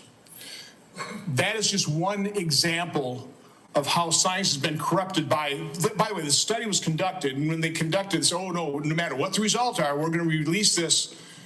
They got the results in 2000. It is yet to be released. We're going to enter that in the record on Tuesday. Do you want to just talk about what you've witnessed in terms of the capture of the agencies that you're now in charge of, the corruption of science, which I believe you just said, that is almost your number one goal, right? Is try to bring integrity and credibility back to science, which has been corrupted by the people who pay for it, by federal health agencies being captured by pharmaceutical industries, by big pharma, by big food. Just, I want to give you, I'm sorry, just the last minute to, first of all, defend yourself, but talk about the corruption of science that you're having to deal with and trying to correct. Yeah, I mean, I'll just tell you one example, and I could sit here and give you thousands. But in 2002, CDC did an internal study of Atlanta, Fulton County, Georgia children, and looked at children who got the MMR vaccine on time and compared those to kids who got them later. So in other words, kids who got them before 36 months and kids who got them afterward. The data from that study showed that Black boys who got the vaccine on time had a 260% greater chance of getting an autism diagnosis than children who waited. The chief scientist on that, Dr. William Thompson, the senior vaccine safety scientist at CDC, was ordered to come into a room with 4 other co-authors by his boss, Frank DiStefano, who's the head of the immunization safety branch, and ordered to destroy that data. And then they published it without that fact. So you know that story, I know that story, and you know of hundreds of stories like that. It happens all the time. We are being lied to by these agencies, and we're going to change that right now.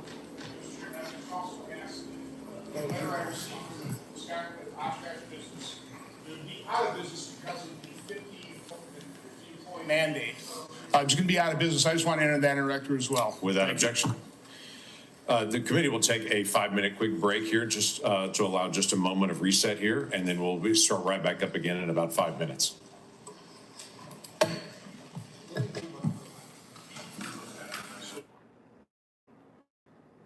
Okay, so now it's my time to talk. Oh my goodness, it is very disturbing to see so many people hating RFK Jr. for what he's doing and exposing Big Pharma's role in making Americans unhealthy. And not just Big Pharma, but the food that we eat is constantly tainted by chemicals and even high fructose corn syrup. Did you know it's illegal in every country except for America? So I put my money where my mouth is when it comes to food and being safe for my family. And I actually left this country in 1997 because I thought that America was being poisoned by the food. I watched everybody get super fat in the 80s, and the obesity problem just got worse and worse, and people who were sick, even my own mother was incredibly obese, and she died because of cancer. Both of my parents died because of cancer, and then my husband died because of cancer. And my husband was Cuban, and he was raised to believe that sugar was good for you. Oh my gosh, he would mainline sugar from morning till night. And also, growing up in Cuba, did you know that Coca-Cola was illegal in Cuba? So he thought that Coca-Cola meant freedom. To me, it means death. To me, Coca-Cola is one of the most unhealthy products that was ever created. I mean, you've seen the videos where you put a baby's tooth in a glass of Coke, and it just disappears because it dissolves from all the sugar and even the chemicals that are in it. So not good for you. None of this stuff is good for you. I am just these comments are so ridiculous. Oh my gosh. You know what? It's really hard to expose yourself to the whole world the way that I do every single day on the Beach Report. So, just give me a break here, like saying these horrible things to me. It's It's so sad to see how society has slipped into this mode of just attacking people they don't even know. It is really pathetic and disgusting and despicable. So, you know, you should actually have some respect for somebody who has the guts to do a show like this and to try to awaken you guys to the truth that's going on. Now, if you watch this hearing, you come away with the knowledge that, you know, these people who hate President Trump are sick themselves. And also, those of you making fun of RFK Jr. for the way that he talks is pretty pathetic too. It's as if the Democrats really only care about the way you look, the way you sound, you know, your color of your skin, and just talking full on racists. But they say that we're all racists. Well, I wear my MAGA hat proudly because I want my country to be great again. You know, back when I was a little girl growing up in the United States of America, and I had so much hope for my country, so much belief that it was a good place. But all right, so we're back.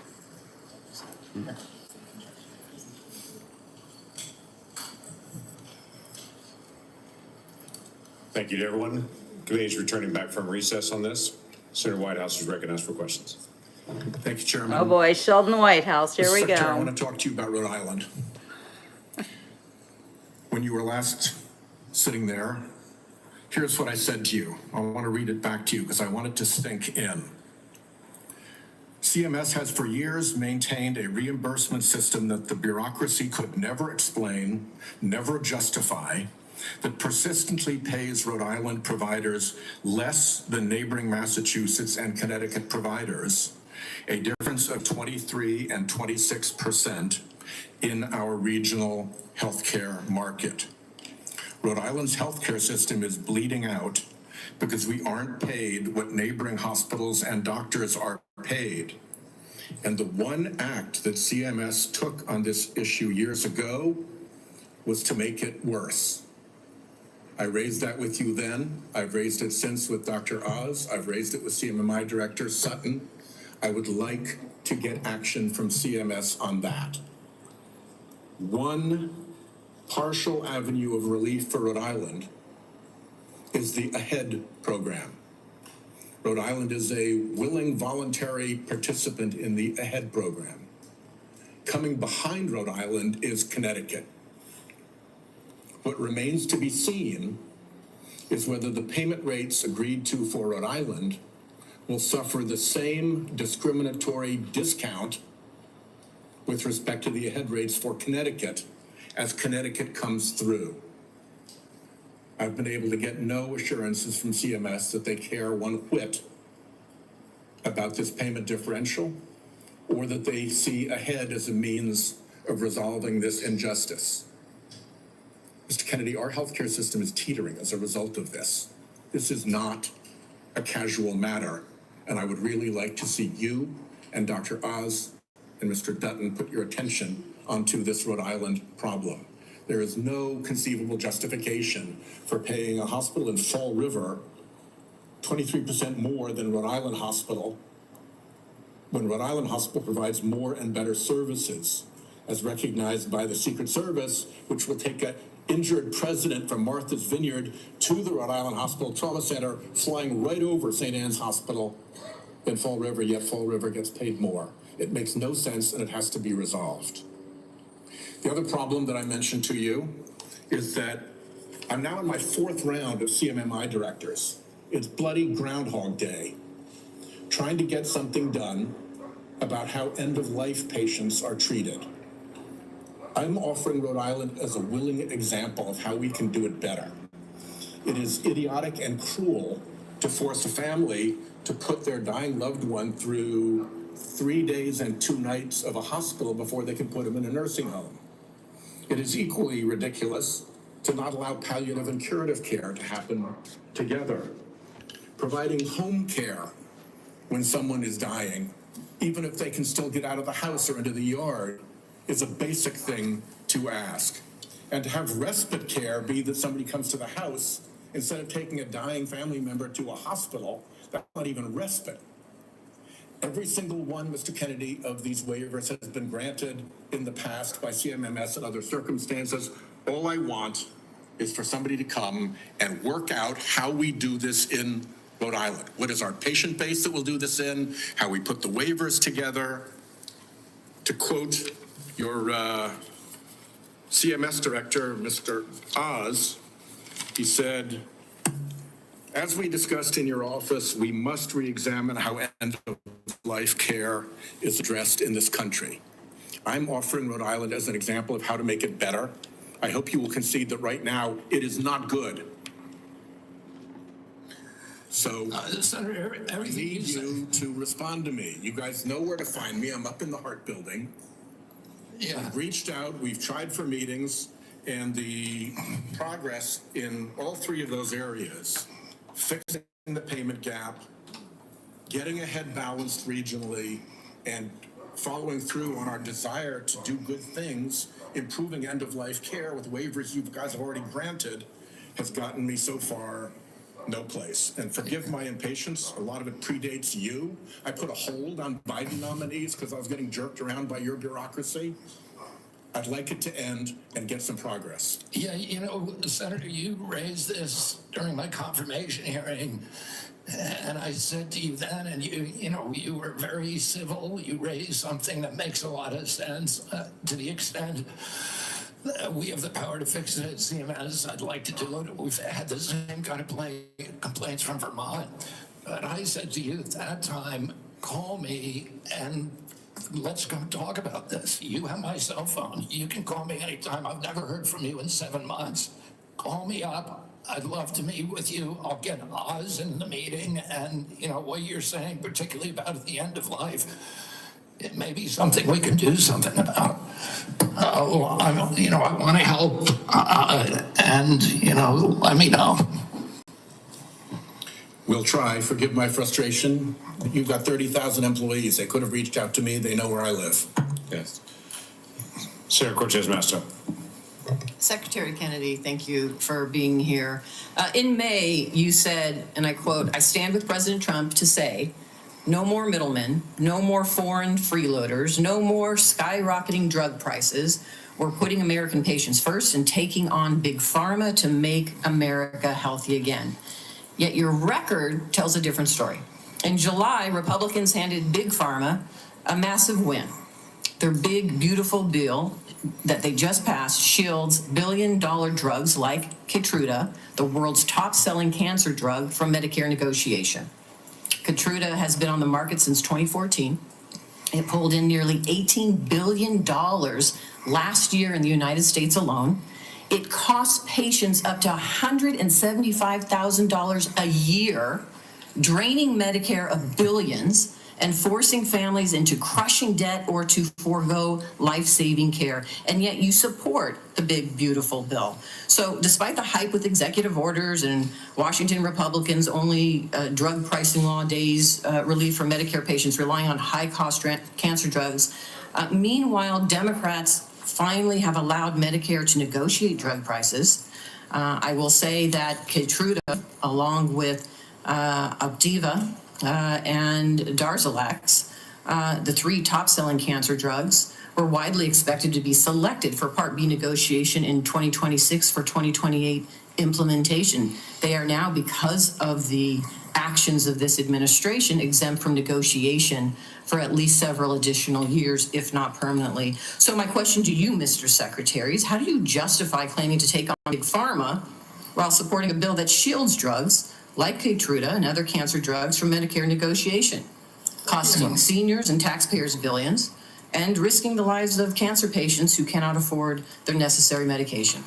Yeah, Senator, I appreciate the question.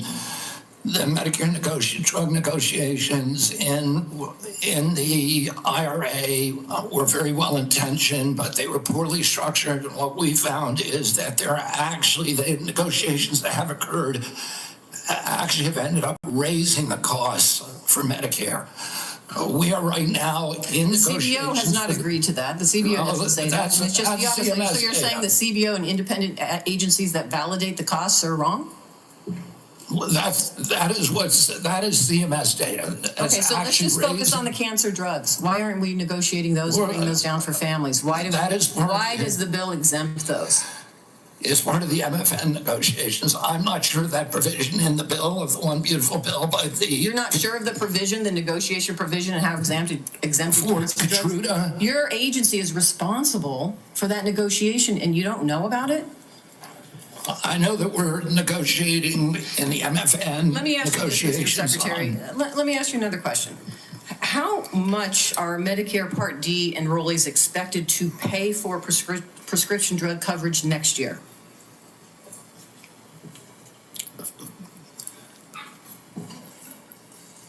I think that is in debate right now. Let me tell you. Are you talking about the rate? They are going to pay $15 more than last year, up to $50 a month. Now, let me have a question for you on Part B. How much are Medicare Part B premiums expected to increase next year? I don't know. I talked to Dr. Oz. That is about, they're supposed to increase about 11.6% or $21.50 more each month. And again, last time you were before me, you couldn't answer the questions of the very agency and the authority that you have to address these issues. You know, next year, seniors and families are facing higher healthcare costs across the board.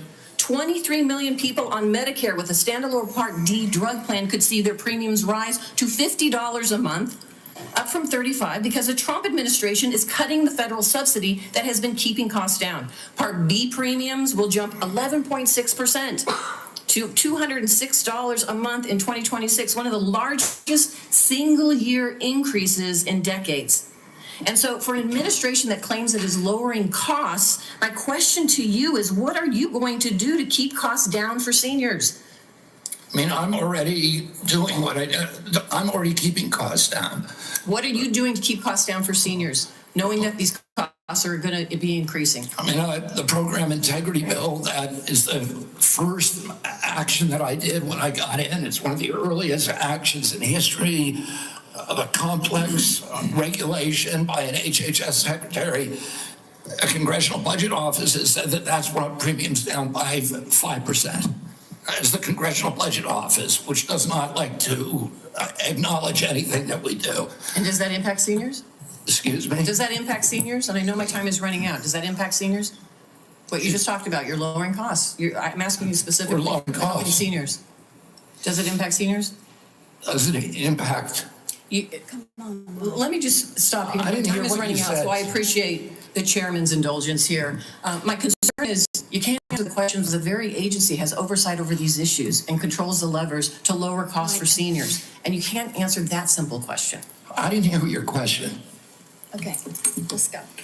We'll just proceed. And Senator Tillis has yielded his position to Senator Blackburn. So And she'll take it. thank you, Mr. Chairman, and Mr. Secretary, thank you for joining us today. I appreciate the comments you've made about the Rural Health Transformation Program. That is something many of us worked on, and we were pleased to put that out of this committee. And I know Dr. Oz is moving forward with implementing that. I appreciate your comments to Senator Warner on the area wage index. He and I have worked on fixing that, and we appreciate your attention. I am delighted to know that you're going to end the revolving door and the conflicts of interest. I have found it so unseemly that people who work with a pharmaceutical or with a big food company then go back over into CDC or NIH or FDA, and then they're signing off on regulation for their former employer and many times their future employer. So we appreciate that. Senator Langford went to you on the PBMs, and as you are aware, my PBM Act that Senator Wyden worked with me on, that made it out of this committee last cycle. And making certain that we keep these rural pharmacies open, making certain that PBMs do not profit above what is their standard service fee, and that they have to disclose all their pricing. That is going to be an imperative. So will you work with us to to get that PBM legislation across the finish line and to the president's desk? Yes, Senator, absolutely. Thank you. Interoperability is something that you have announced, a new interoperability framework to better align data sharing principles. And this is important to digital health.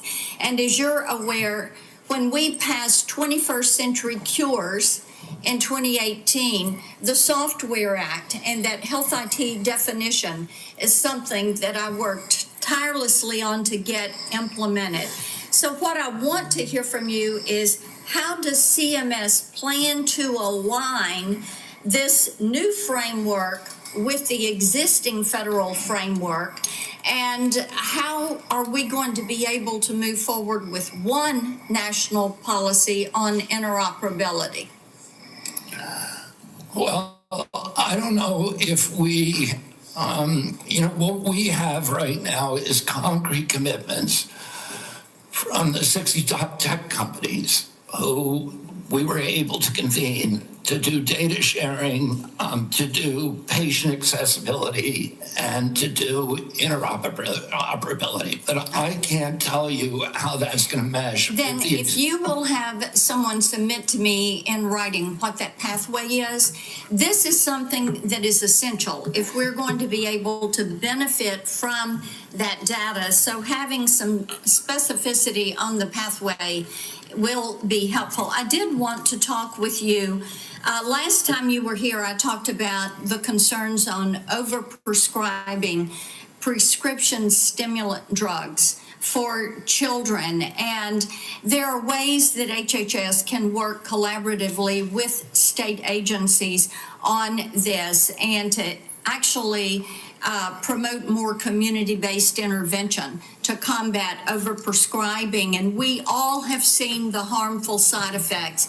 And there's a lot of reporting out there on this and tremendous concern for grandmamas like me who see children and friends of our grandchildren who suffer with this. So I know your team is working on solutions, so you're going to have your Make Our Children Healthy Again strategy that you're going to release. But talk for a moment. We've got 30 seconds left. Talk for a moment on how you can better arm parents with information on the harmful side effects of overprescribing these stimulant drugs.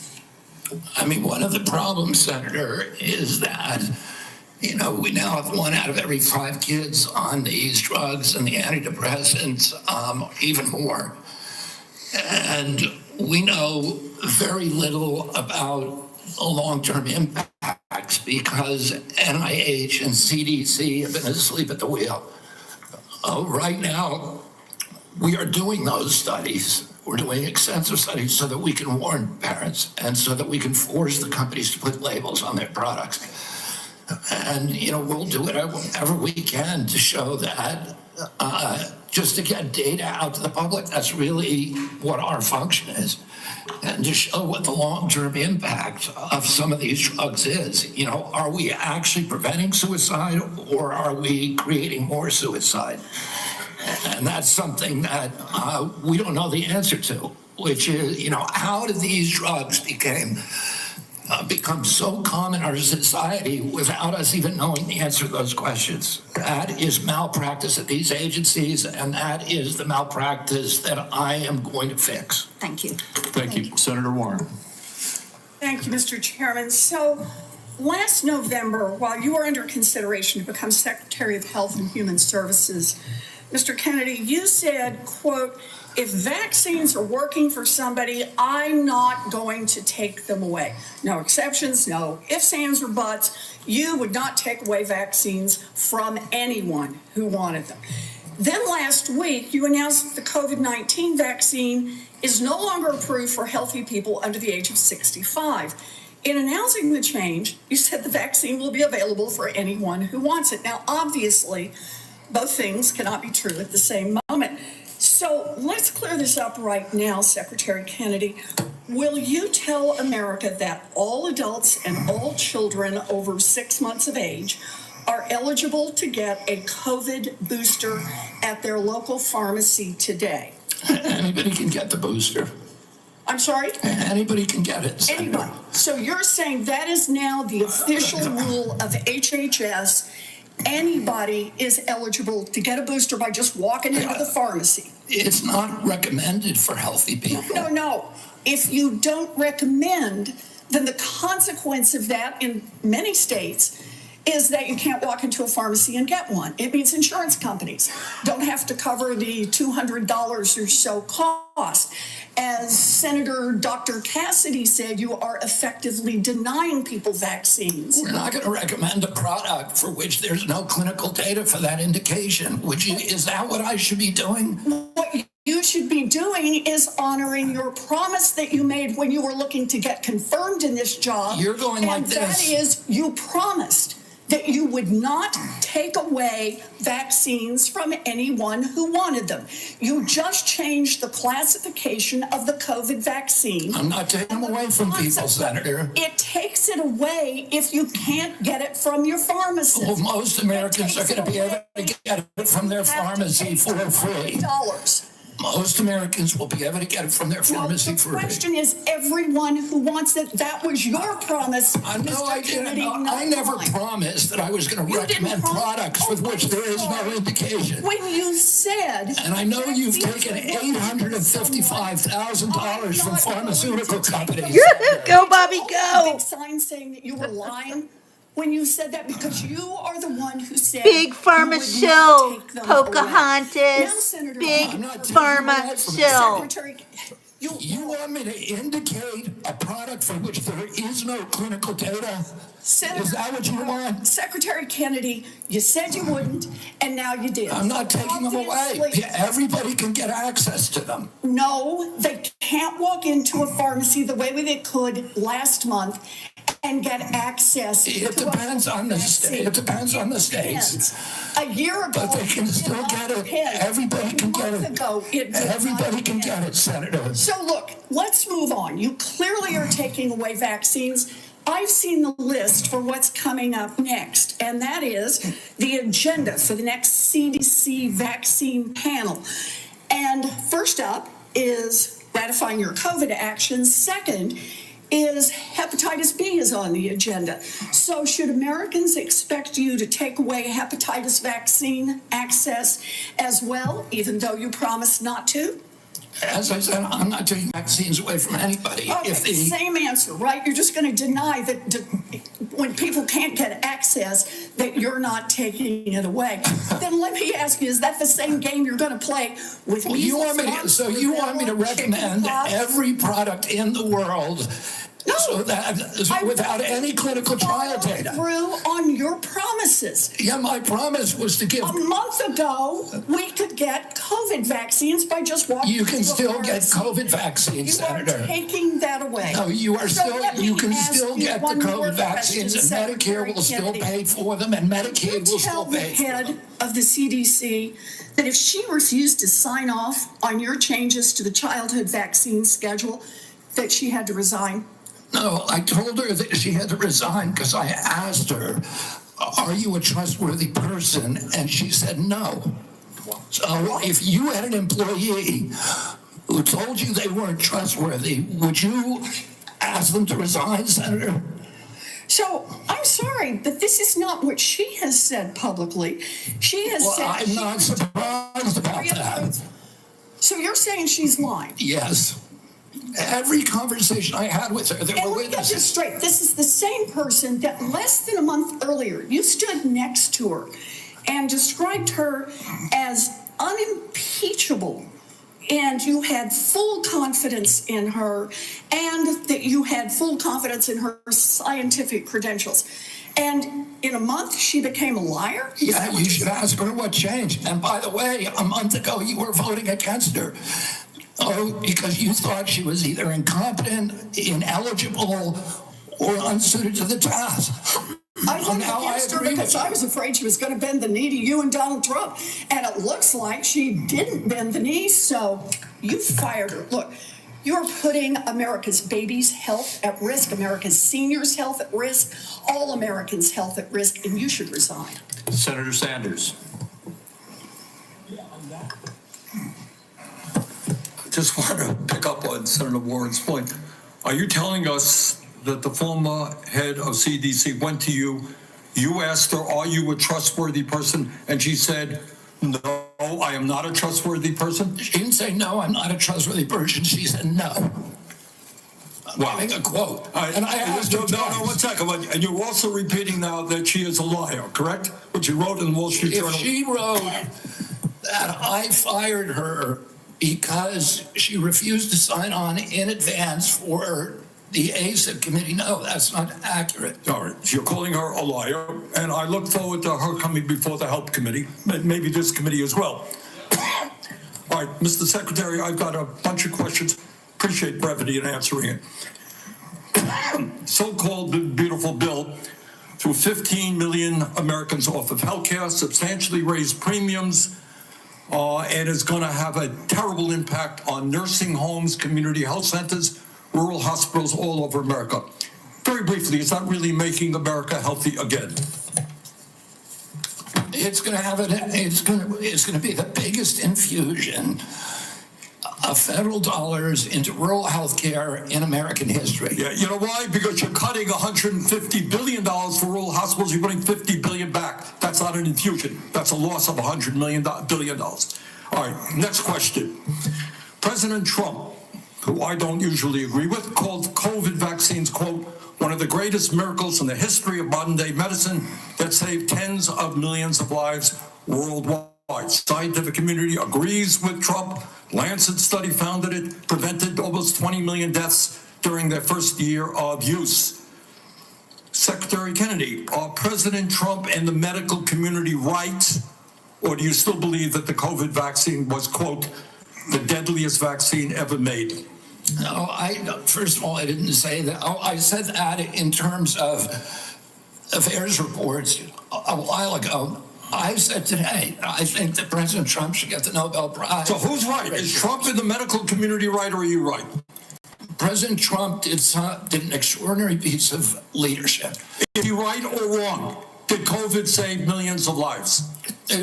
As I said, he got Americans back to work. At that time, that particular vaccine, which perfectly matched the virus that was circulating then, and I have no idea how many lives it saved, but it saved quite a few.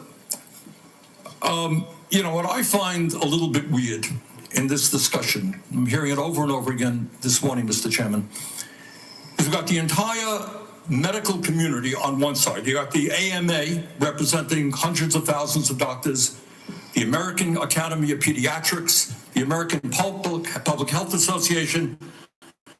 All of these organizations are telling us that COVID vaccine and vaccines in general are safe and effective. You are casting doubt on that. Who are your who are the organizations that are agreeing with you and casting aspersions on vaccines? The primary advisors are Marty McCary, Jay Bhattacharya, Dr. Oz, Vinay Prasad. So you got a few doctors who agree with you, and I'm giving you the Not a few doctors.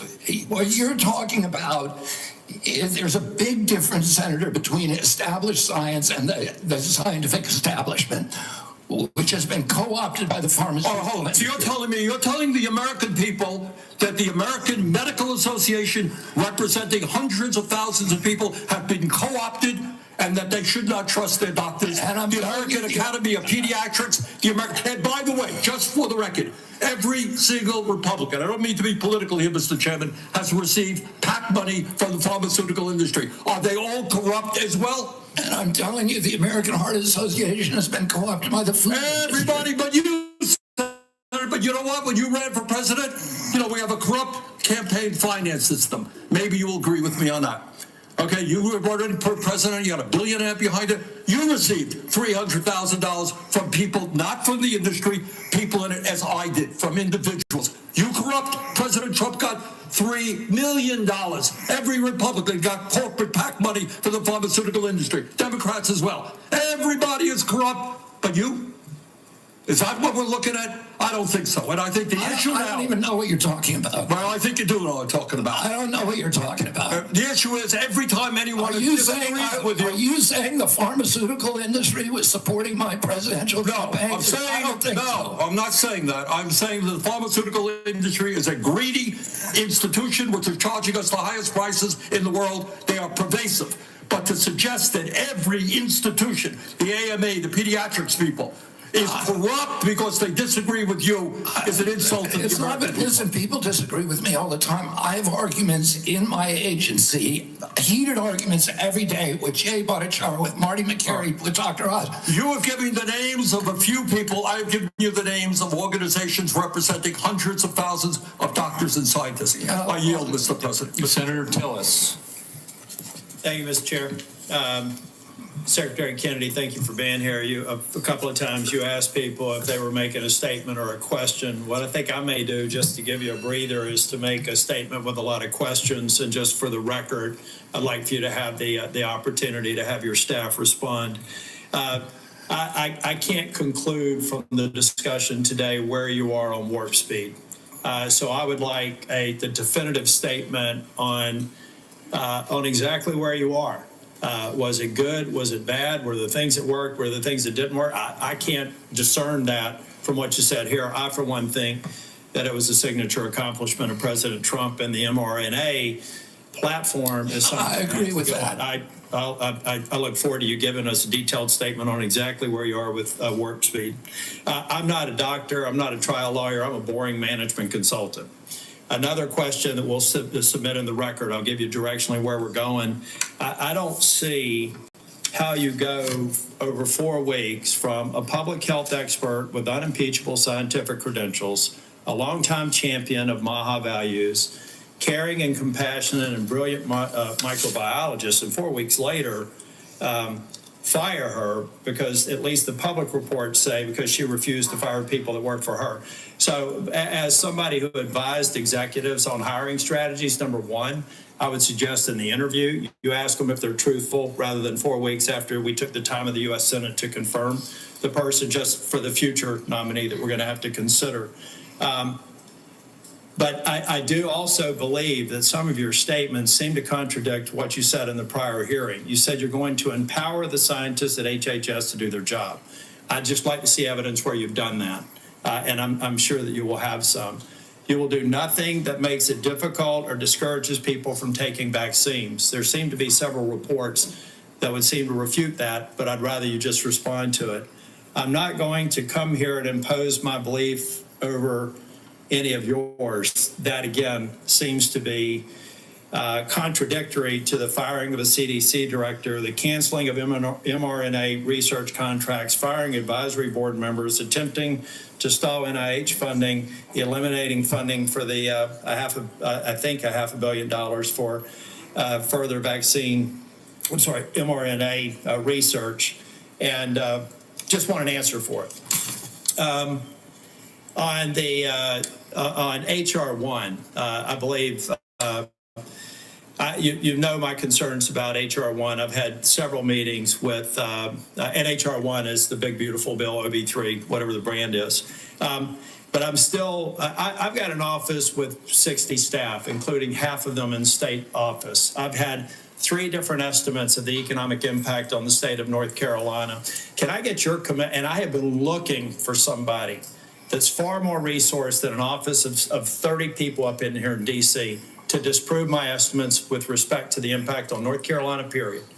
And I've yet to have anybody. I would love to be embarrassed and be wrong, but I would like to get your commitment for people to tease through the numbers that I provided before the vote on HR 1 that says that if you normalize 3 independent estimates across a broad spectrum, $25 billion over 10 years. I don't need your response now. I want somebody to destroy my estimates, because to this point, the most resourced health agency in the world has only given me word salad responses, and I need that so that we can prepare for the response. $25 billion over 10 years is half of the rural relief fund over 5 years. And so we just need to have that fact as a matter of policy so that we can go in North Carolina and absorb it. And I know every state's different, and I'm assuming every one of my colleagues here have done the math for their states, not focused on that. But I want you to destroy my estimates if they're in fact wrong, and I want you to acknowledge them if in fact they're right. That will come into question as well. Mr. Kennedy, you've stated multiple times in response to other members' questions that that scientists were lying. We'll go back to the record in cases where you've said that. I'd just like to see the scientific evidence to substantiate that. I'm going to stipulate that you were honest and you had research behind it. We'll go back and figure out what scientific studies you believe are founded on lies and not scientifically viable. And then finally, I just want to give you an opportunity. Apparently in the exchange with Senator Bennett, you said you agreed with Dr. Levy's statements, who said that the mRNA vaccine caused serious harm, including death, particularly in young people. They said you agreed with that comment. Did you agree with that comment or not? I think that's true, yes. Okay, thank you. Thank you, Mr. Chair. Thank you, Mr. Tillis. We now have Senator Smith. You're recognized. Thank you, Mr. Chair. So, Mr. Kennedy, I have sat here for the last many minutes and listened carefully to your testimony. And I think actually Senator Tillis laid out so many of the ways that what you have said has contradicted yourself and others. It's, I mean, I don't even know where to start. So I'm going to start here. Over the last 8 months, you have claimed to make America healthy again. But in actual fact, you have led the charge in the Trump administration to destroy what is best in our healthcare system. And your denials and your evasion and your lies here do not change that. You are the Secretary of the Health and Human Services. Yet you're trafficking in these fringe idea and discredited theories that are completely out of step with the scientific consensus. And you seem to be willing to say anything in the moment, even if it's untrue. So last time you were before Congress, Secretary Kennedy, you claimed, and I quote, "I have never been anti-vax. I have never told the public to avoid a vaccination." But in a podcast, you said the opposite. You said there's no vaccine that is safe and effective. So that sure sounds anti-vax to me, Secretary Kennedy. So let me ask you, when were you lying, sir? When you told this committee that you were not anti-vax, or when you told Americans that there's no safe and effective vaccine? Both things are true. Oh, so more denial, more back and forth. I mean, here's what I know. Here's what I know. Explain why, Senator. You just no, actually, I want you to listen to me. Okay, go ahead. I want you to listen to me, because I've been listening to you. You said that ACIP is an independent panel after you stocked it with your picks. You said that you want evidence-based science, but it seems that what you mean is evidence that supports your view, not the scientific consensus. I mean, you dared to sit there and call my colleague from New Hampshire a liar when she presented you with facts that don't support your view of the world. It's incredible. But let me move on. Just last week, in the days after the tragic shooting at Annunciation Catholic School in my home state of Minnesota, you went on Fox News blaming school shootings on antidepressants. You have no evidence of that because you have no evidence of a connection.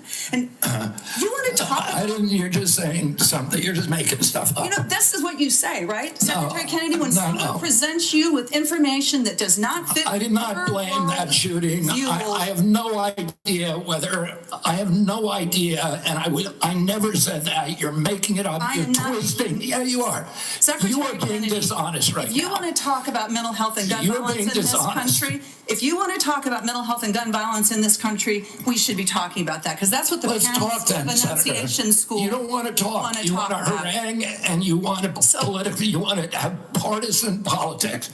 I want to actually solve these problems. Ms. Secretary Kennedy, what the Trump administration is doing right now is making it harder for people in this country to get access to mental health care. So don't talk to me about solving the mental health care crisis when you are making it harder. You cut Medicaid, which is the #1 payer for mental health care services in this country. You decimated the agency at Health and Human Services that focuses on mental health and substance abuse. That's what states count on. They're cutting their services to schools as a result of that. Several years ago, in a bipartisan way, Congress came together and passed the Safer Communities Act, which made important investments in mental health care and did some important, though small things to reduce access to guns. What do? You propose cutting that funding. This is what we're talking about in your leadership in the Department of Health and Human Services. If you want radical transparency, as you talk about,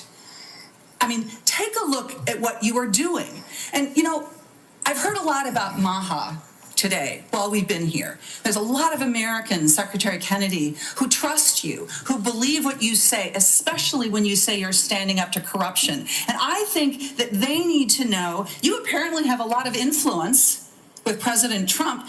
Did you ask him not to roll back these regulations that are stopping the big corporations from dumping heavy metals and endocrine disruptors into our soil and water?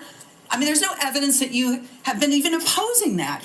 Did you do anything to stop the Trump administration from rolling back this handout to big pharma that makes it easier for the big drug companies to charge more for cancer drugs? No, you presided over that. I mean, it's stunning, really, what's happened over the last 8 months. It's stunning to me. And I just hope that in this moment, our colleagues, there's hardly anybody left in this room, are going to think about what it is that you've done, what your legacy is going to be at the Health and Human Services Agency, and pay attention to the damage that is being done here. Senator Marshall. All right. Thank you, Chairman, and welcome, Mr. Secretary. One of your themes for the CDC is transparency. And I think when I hear you talk about transparency, I think part of that is sharing what you know, what the CDC knows with parents so that they can make decisions. Behind me, I know it's gonna be hard to see from there, I can barely read it. This is the current CDC recommendations for vaccines for children. On day number 1, they get their first jab, a hepatitis vaccine. By the time they're 18 months, they've had 18 jabs. By the time they get to be old enough to vote, they have 76 jabs. Now, when I listen, what I hear you say is that, look, vaccines are drugs. We need a measured response and a measured, when do we use this? It's interesting that the United States has put age 65 and older for COVID vaccine. UK has chosen 75 and France 80. Obviously, scientists disagree exactly when that should or shouldn't be. Well, hepatitis B vaccine, it makes no sense to me. I've only delivered 5,000 babies, but we do a hepatitis test on every mom. By the time she delivers that baby, I know her pretty well.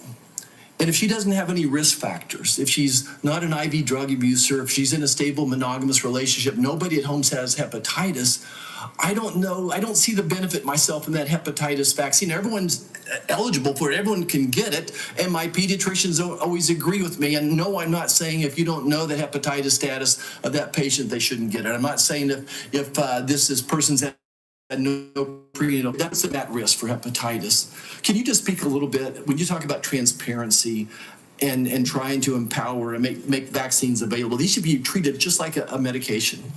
Yeah, I mean, you know, I say I'm not anti-vaccine. Saying I'm anti-vaccine is like saying I'm anti-medicine.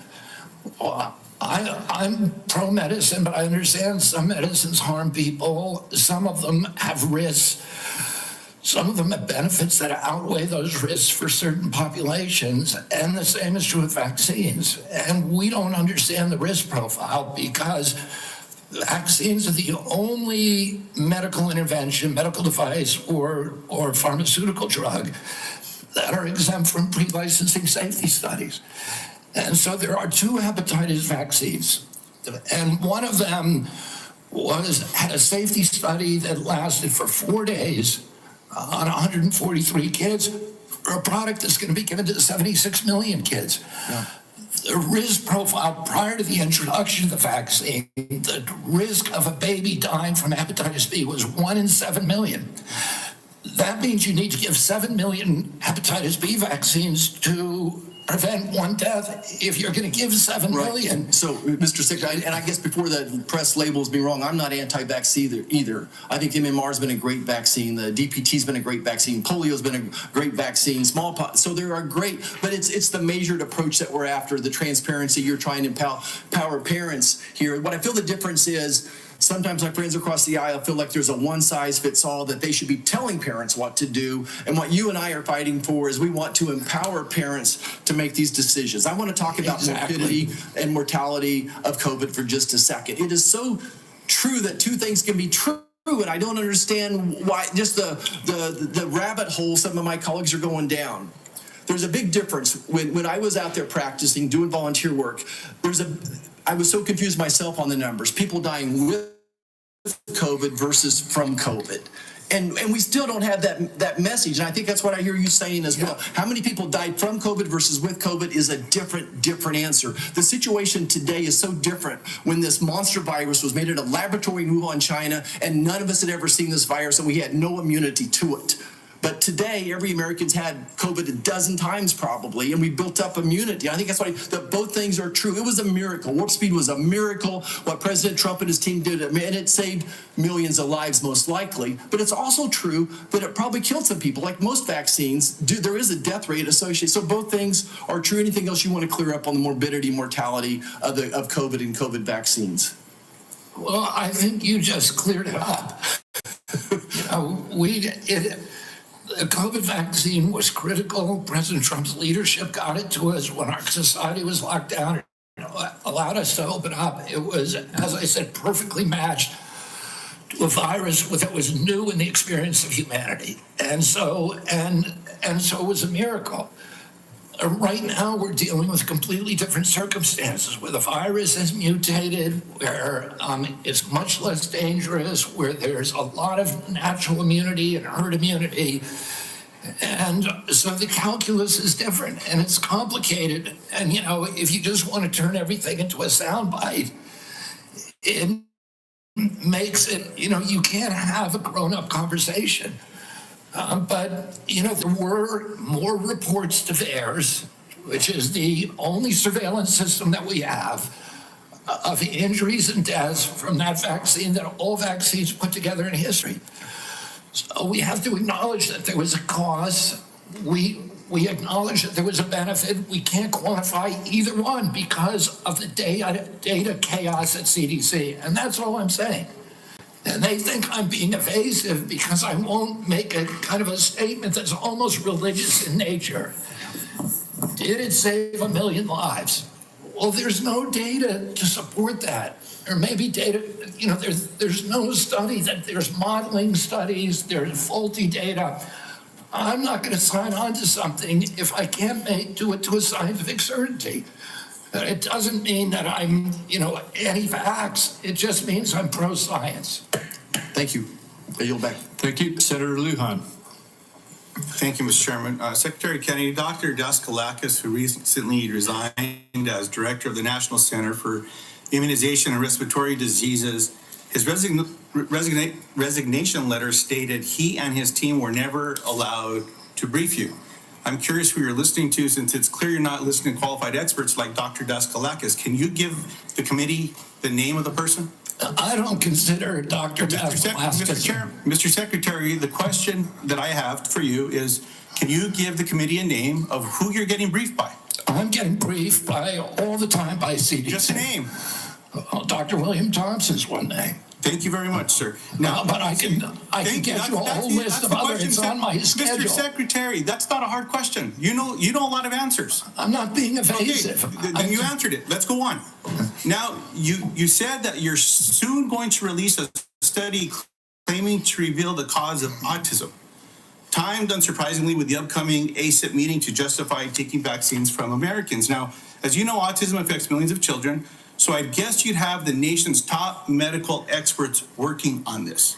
Mr. Kennedy, you hired a man named David Geyer to conduct this study. Is that correct? No. Is Mr. Contractor, but a study. He's a contractor? He's a contractor. Do you know who works for you, Mr. Kennedy? Yeah.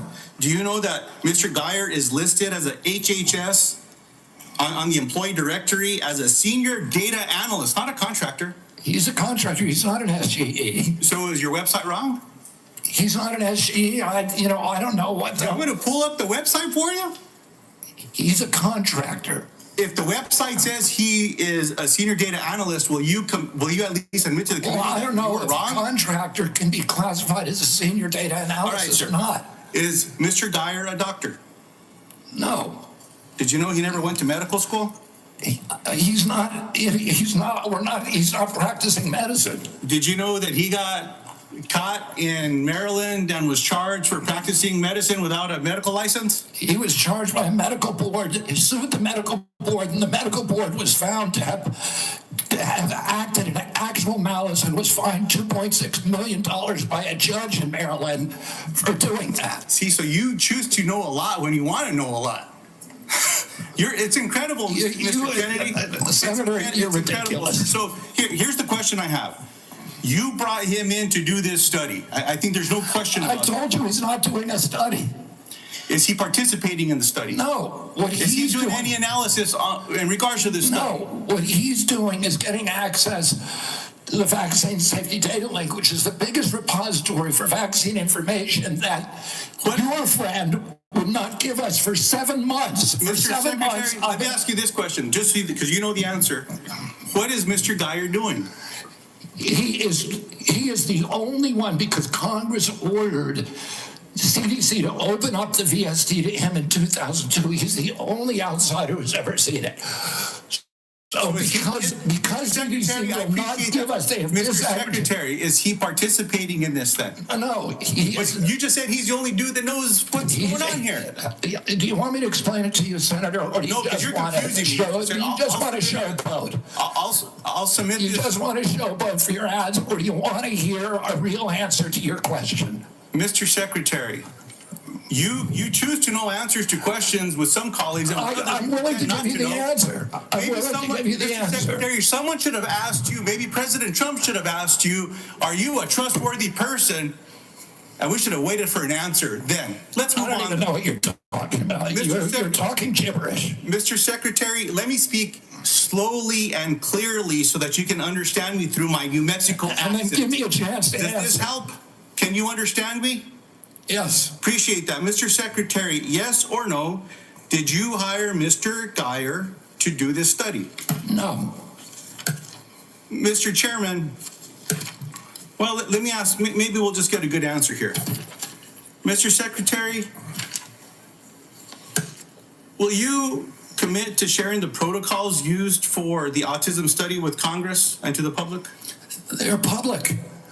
Will you commit to giving it to this committee by the end of the week? No, not because that's not the way it works. Will you? You don't even know what you're talking about. Mr. Secretary, will you commit to sharing the protocols for this study by the end of the month? We already have. You just said it's public. We put out the notice of funding opportunities, and then the scientists from all over the world. You're not understanding me. No, you're not understanding how the world works. Do you understand what the protocols are? Do you understand what they are? The scientists who are doing the studies submit the protocol. Okay, so you know what coming from us. So will you commit to sharing those protocols with this committee? Well, anybody can get a hold of the protocol. It's published with the study. Mr. Chairman, what I'd like to ask is for your commitment here. I'll send a letter to the Secretary. I'll ask for support from the leadership of this committee to ask for those protocols. If those protocols are not given to this committee... Anybody can get the protocols. Mr. Secretary, I'm not talking to you.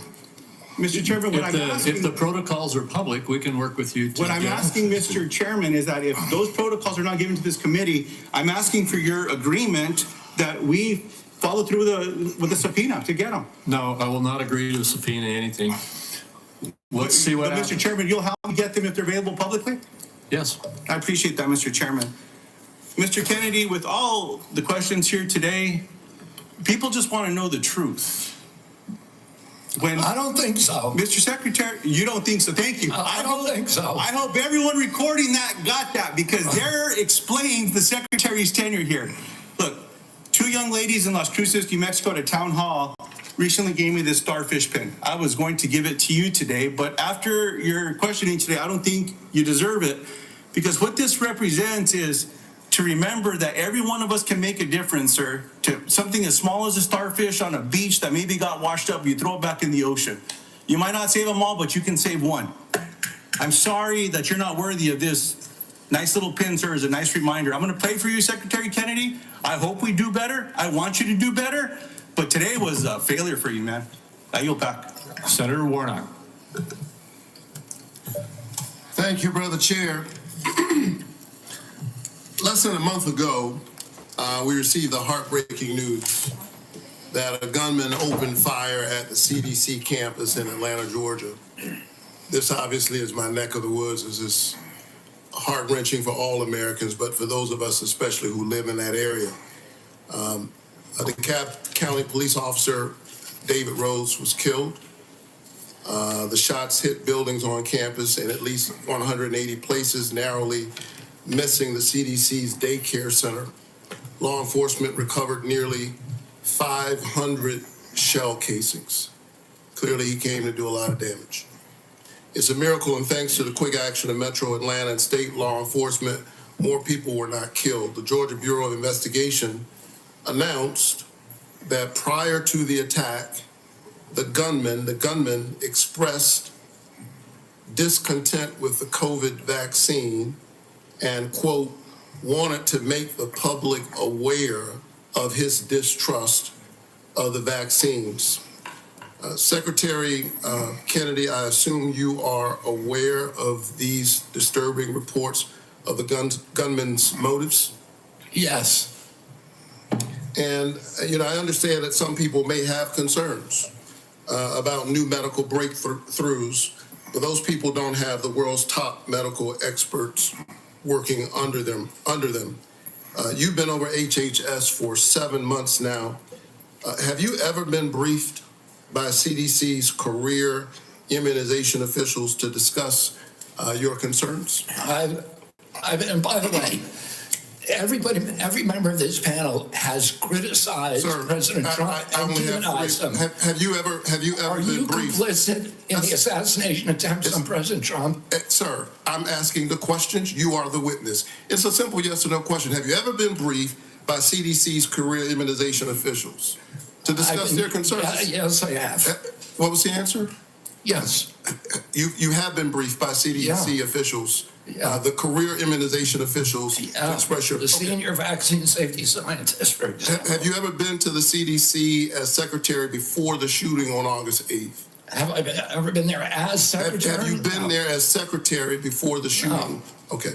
Let's return to the shooting and the aftermath. Secretary Kennedy, I'm about to ask you a series of yes or no questions about the events of the past month. And I would appreciate just a yes or no response. You called Dr. Monarez to your office on August 25th for a meeting. Is that correct? Yes or no? It could be. I just don't know the date. I'd have to check my calendar. Was Jim O'Neill the man you just appointed as acting director of CDC in the room on whatever date you met with him, since you can't recall? Was he in the room when you met with Dr. Monarez? In that meeting, did you criticize Dr. Monarez for her statements to CDC following the shooting where she said, quote, misinformation can be dangerous? I don't believe so. I have no record. You don't believe you criticized her? Oh, I criticized her. Did you criticize Not her? for that. Did you criticize her? I don't even.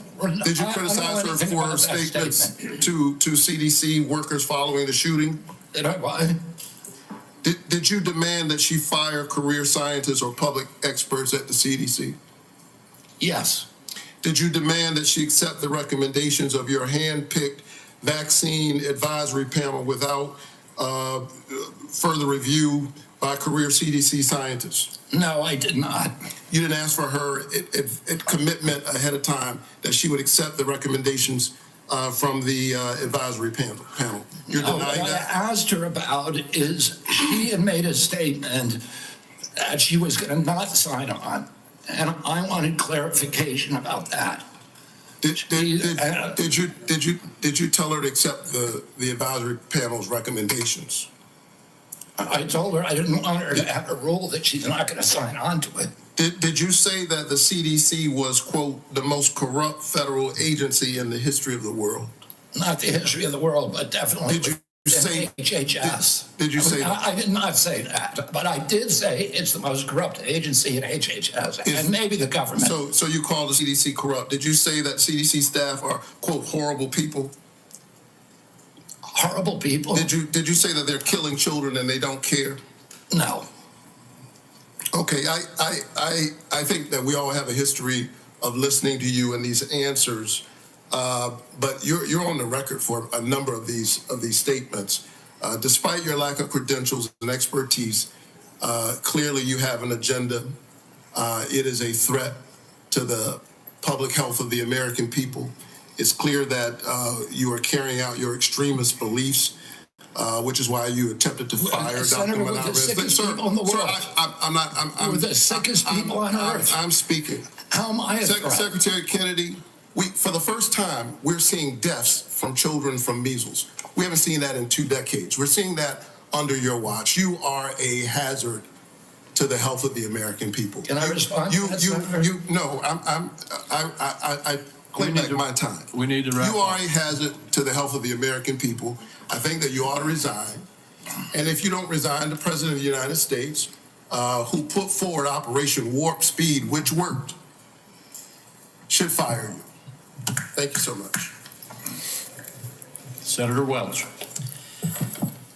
Mr. Chairman, thank you. I want to sum up, and I want to make 3 points. First, we have a healthcare affordability crisis in this country. And second, Secretary Kennedy's policies is making that affordability crisis worse, not better. And third, Mr. Chairman, the United States Senate is not doing its job. Healthcare. Citizens of the United States, our employers, our taxpayers, and our families pay the most and get the least. That has been persistent and chronic, and it's not being addressed, it's being aggravated. Let me be specific. In Vermont, a family of 4 that makes $82,000 in income with premium support on Obamacare now pays $6,970 for their health care premium. That is going to increase $23,000 to $30,000. That is unaffordable, it's shocking, and it's cruel. The big beautiful bill that we're talking about, Vermonters are going to lose 45,000 families lose health care. That is going to be a hammer blow to our hospitals because those folks who lose health care don't get a guarantee they won't get sick, and they're going to show up at our community hospitals. Our community hospitals are going to treat them, and they aren't going to be compensated. And it's why Vermont community hospitals are on a financial thin ice, and that's true that about 338 hospitals around our country are in danger of closing. Second, Mr. Chairman, I believe the Secretary made assurances to this committee, and he has not kept the promises he made. Prices have not come down, they've gone up. He assured Senator Cassidy that he would not change the standards for vaccine review. Yet since his confirmation, all 17 members of the Vaccine Advisory Board have been fired by him. He has limited the use of COVID-19 vaccine. And he has inexplicably canceled $500 million in vaccine research and funding. So, I'm not surprised. Stephen Miller credited you with being the crown jewel of the cabinet. And my observation about the crown jewel of the cabinet and the policies of folks who get rewarded are the ones who fire those in service that speak truth to power. Susan Menares, we've gone over that, fired because she refused to fire herself, staff without cause, and refused to rubber stamp changes to the vaccine schedule without data. The head of the Bureau of Labor Statistics was fired because she gave a report with honest numbers about the job report. CIA Russia expert who'd been there for 30 years, fired after the meeting with Putin. So, Mr. President, That is serious and worrisome.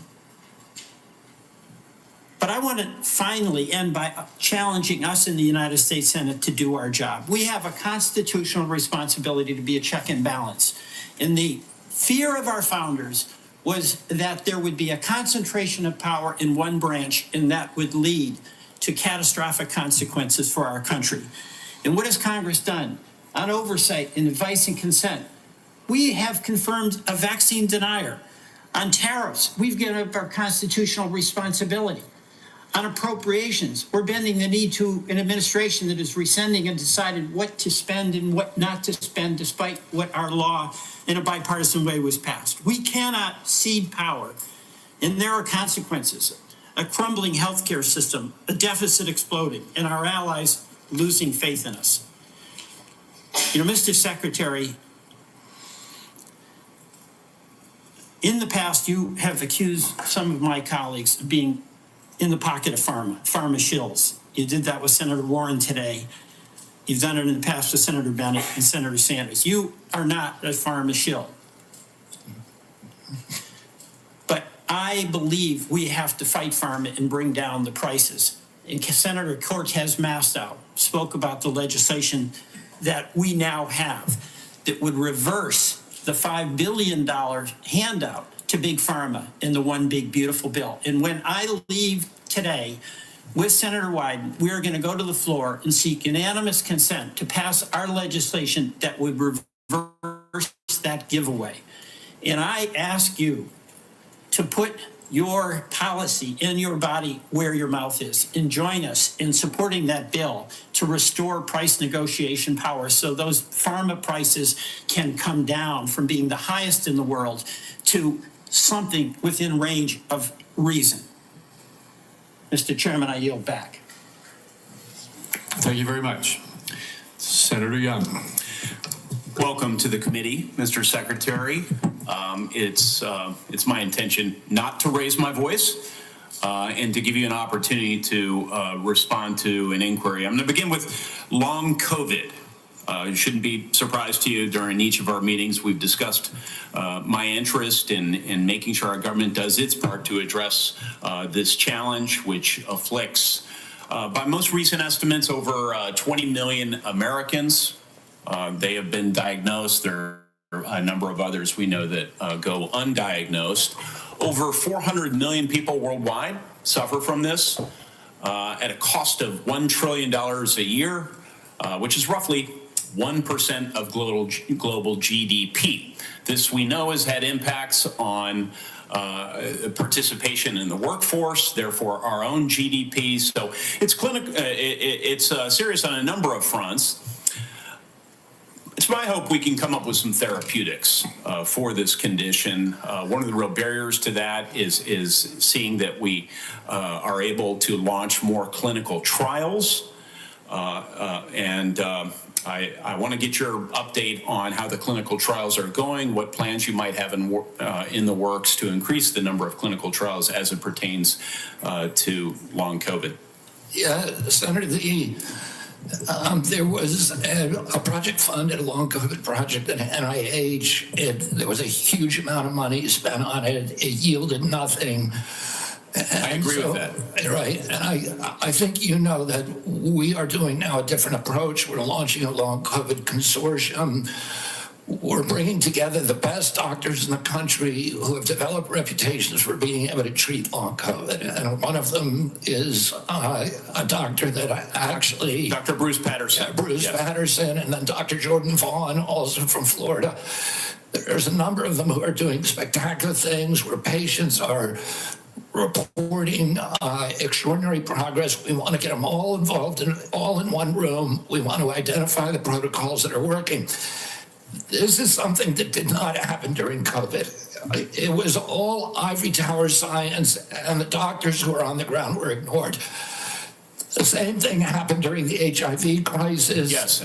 And we're trying to do something different, which so my time's limited. You mentioned ivory tower.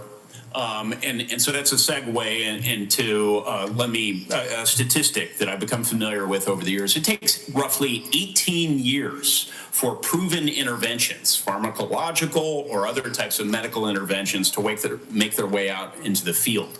If we assume, I think a conservative estimate, 12 to 15 years until we have any really acceptable therapeutics for a long COVID, that's a cheerful estimate.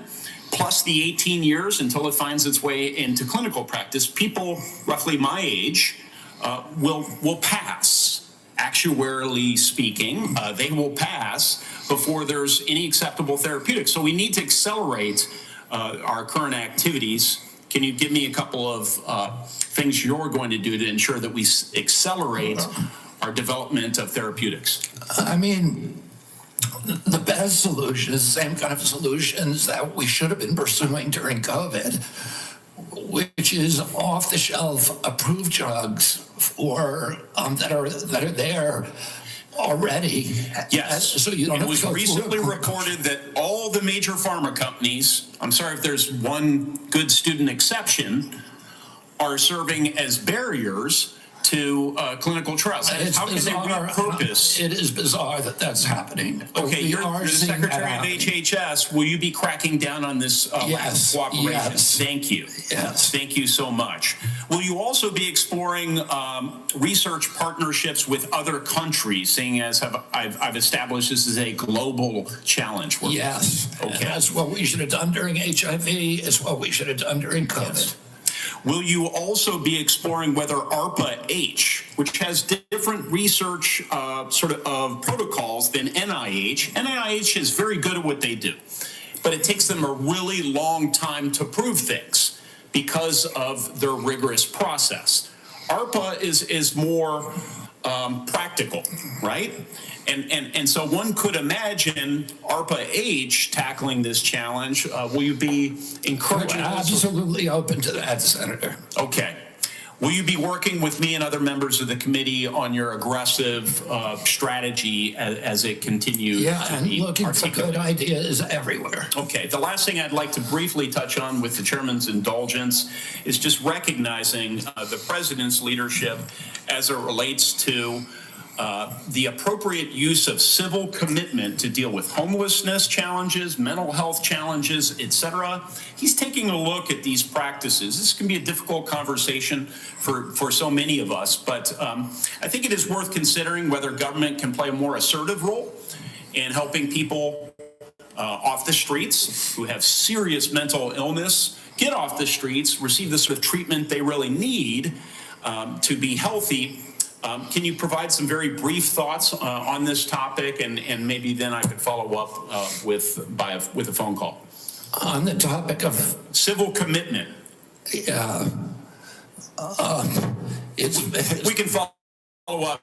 It's mainly up in the States, so I want to hear your ideas on it. If there's something that you think, I think the president said, we ought to take a look at it. If there's somebody in 20-degree below zero temperatures consistently in Washington, D.C., and they're believed to perhaps have mental health challenges, might we consider how to offer them care in a controlled setting rather than allowing them to freeze to death? Might that be humane as we reconsider application of our laws? Follow up on that with you. All right.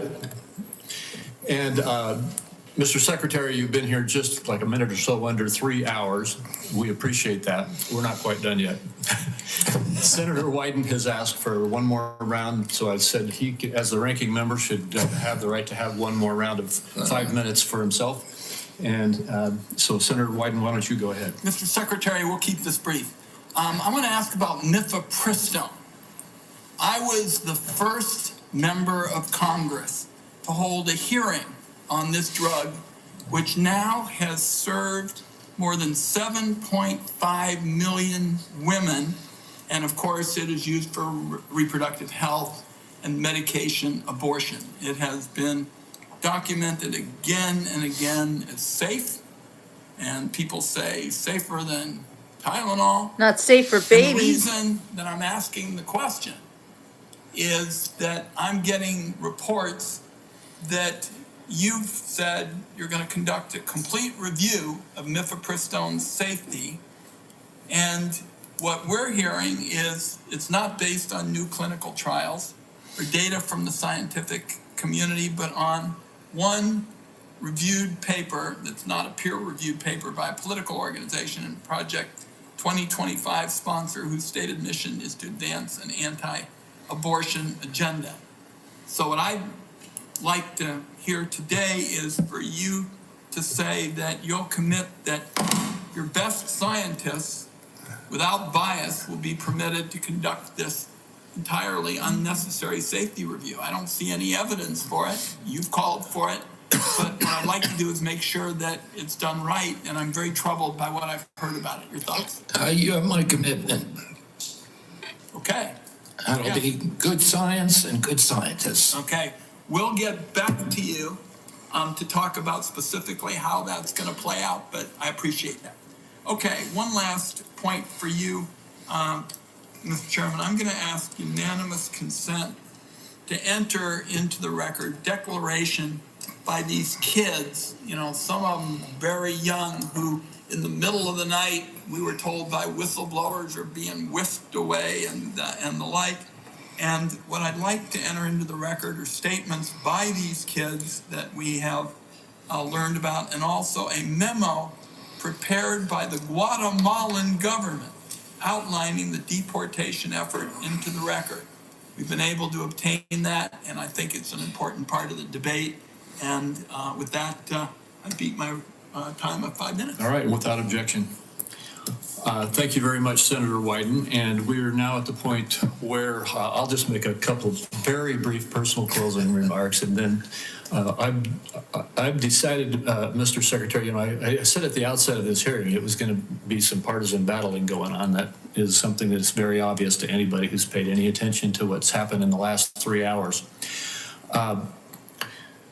There were several times that you were cut off, or I had to cut you off because we needed to keep moving along. And I'm not suggesting that you need to or should, but if there's anything that you felt you didn't have a chance to say, if you could briefly say it now, or if you would like, you'll have the opportunity to submit written responses to questions, which I'm going to reference in a minute, and you could make any further statements that you would like to make at that point. I think I'll have mercy on everybody here and let us adjourn. All right. Wise choice. Let me just say now that senators will be allowed to submit questions to you for the record by next Thursday, September 11th, by 5 p.m. And I just want to say, Mr. Secretary, during former Secretary Becerra's tenure, responses to these kinds of questions for the record were not delivered in a timely manner. And the example I'm going to give you is that on March 22, 2023, he got questions. He answered in February 22, 2024, 11 months later. A year seems excessive. And I'm going to ask you and your team to not follow the precedent set by Secretary Becerra, and instead to respond as promptly as you can to the questions for the record that you receive. I asked that of every single nominee, and you may or may not recall, you've probably already told me you would do that in your nomination hearing. But with that, once again, to my colleagues, the deadline for submitting these questions for the record is September 11th at 5 p.m. And hearing nothing further, this hearing is adjourned.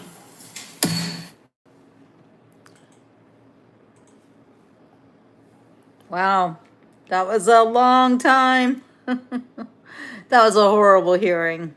And RFK Jr. was not allowed to talk or answer really any questions whenever the Democrats were pounding on him.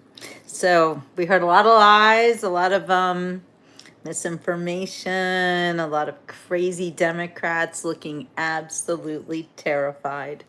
So I don't know. I just feel like Big Pharma did not win on this one. I don't know if anyone even won on this one. It was crazy and ridiculous and completely out of control. I don't know what we got from that hearing, except Democrats really hate making America great or healthy. That's what I get out of it. They want Big Pharma to own us all. And too bad that's not going to happen. I thought Bobby did a great job, and I think it's really sad that people are constantly deriding him for the way that he talks, and he's had cancer, he's gone through a lot, and that's how he sounds. You know, get over it. All right, I'm going to say ciao for now. I've had about enough of this. So you guys have a wonderful rest of your day. We'll see you on the next Beach Report.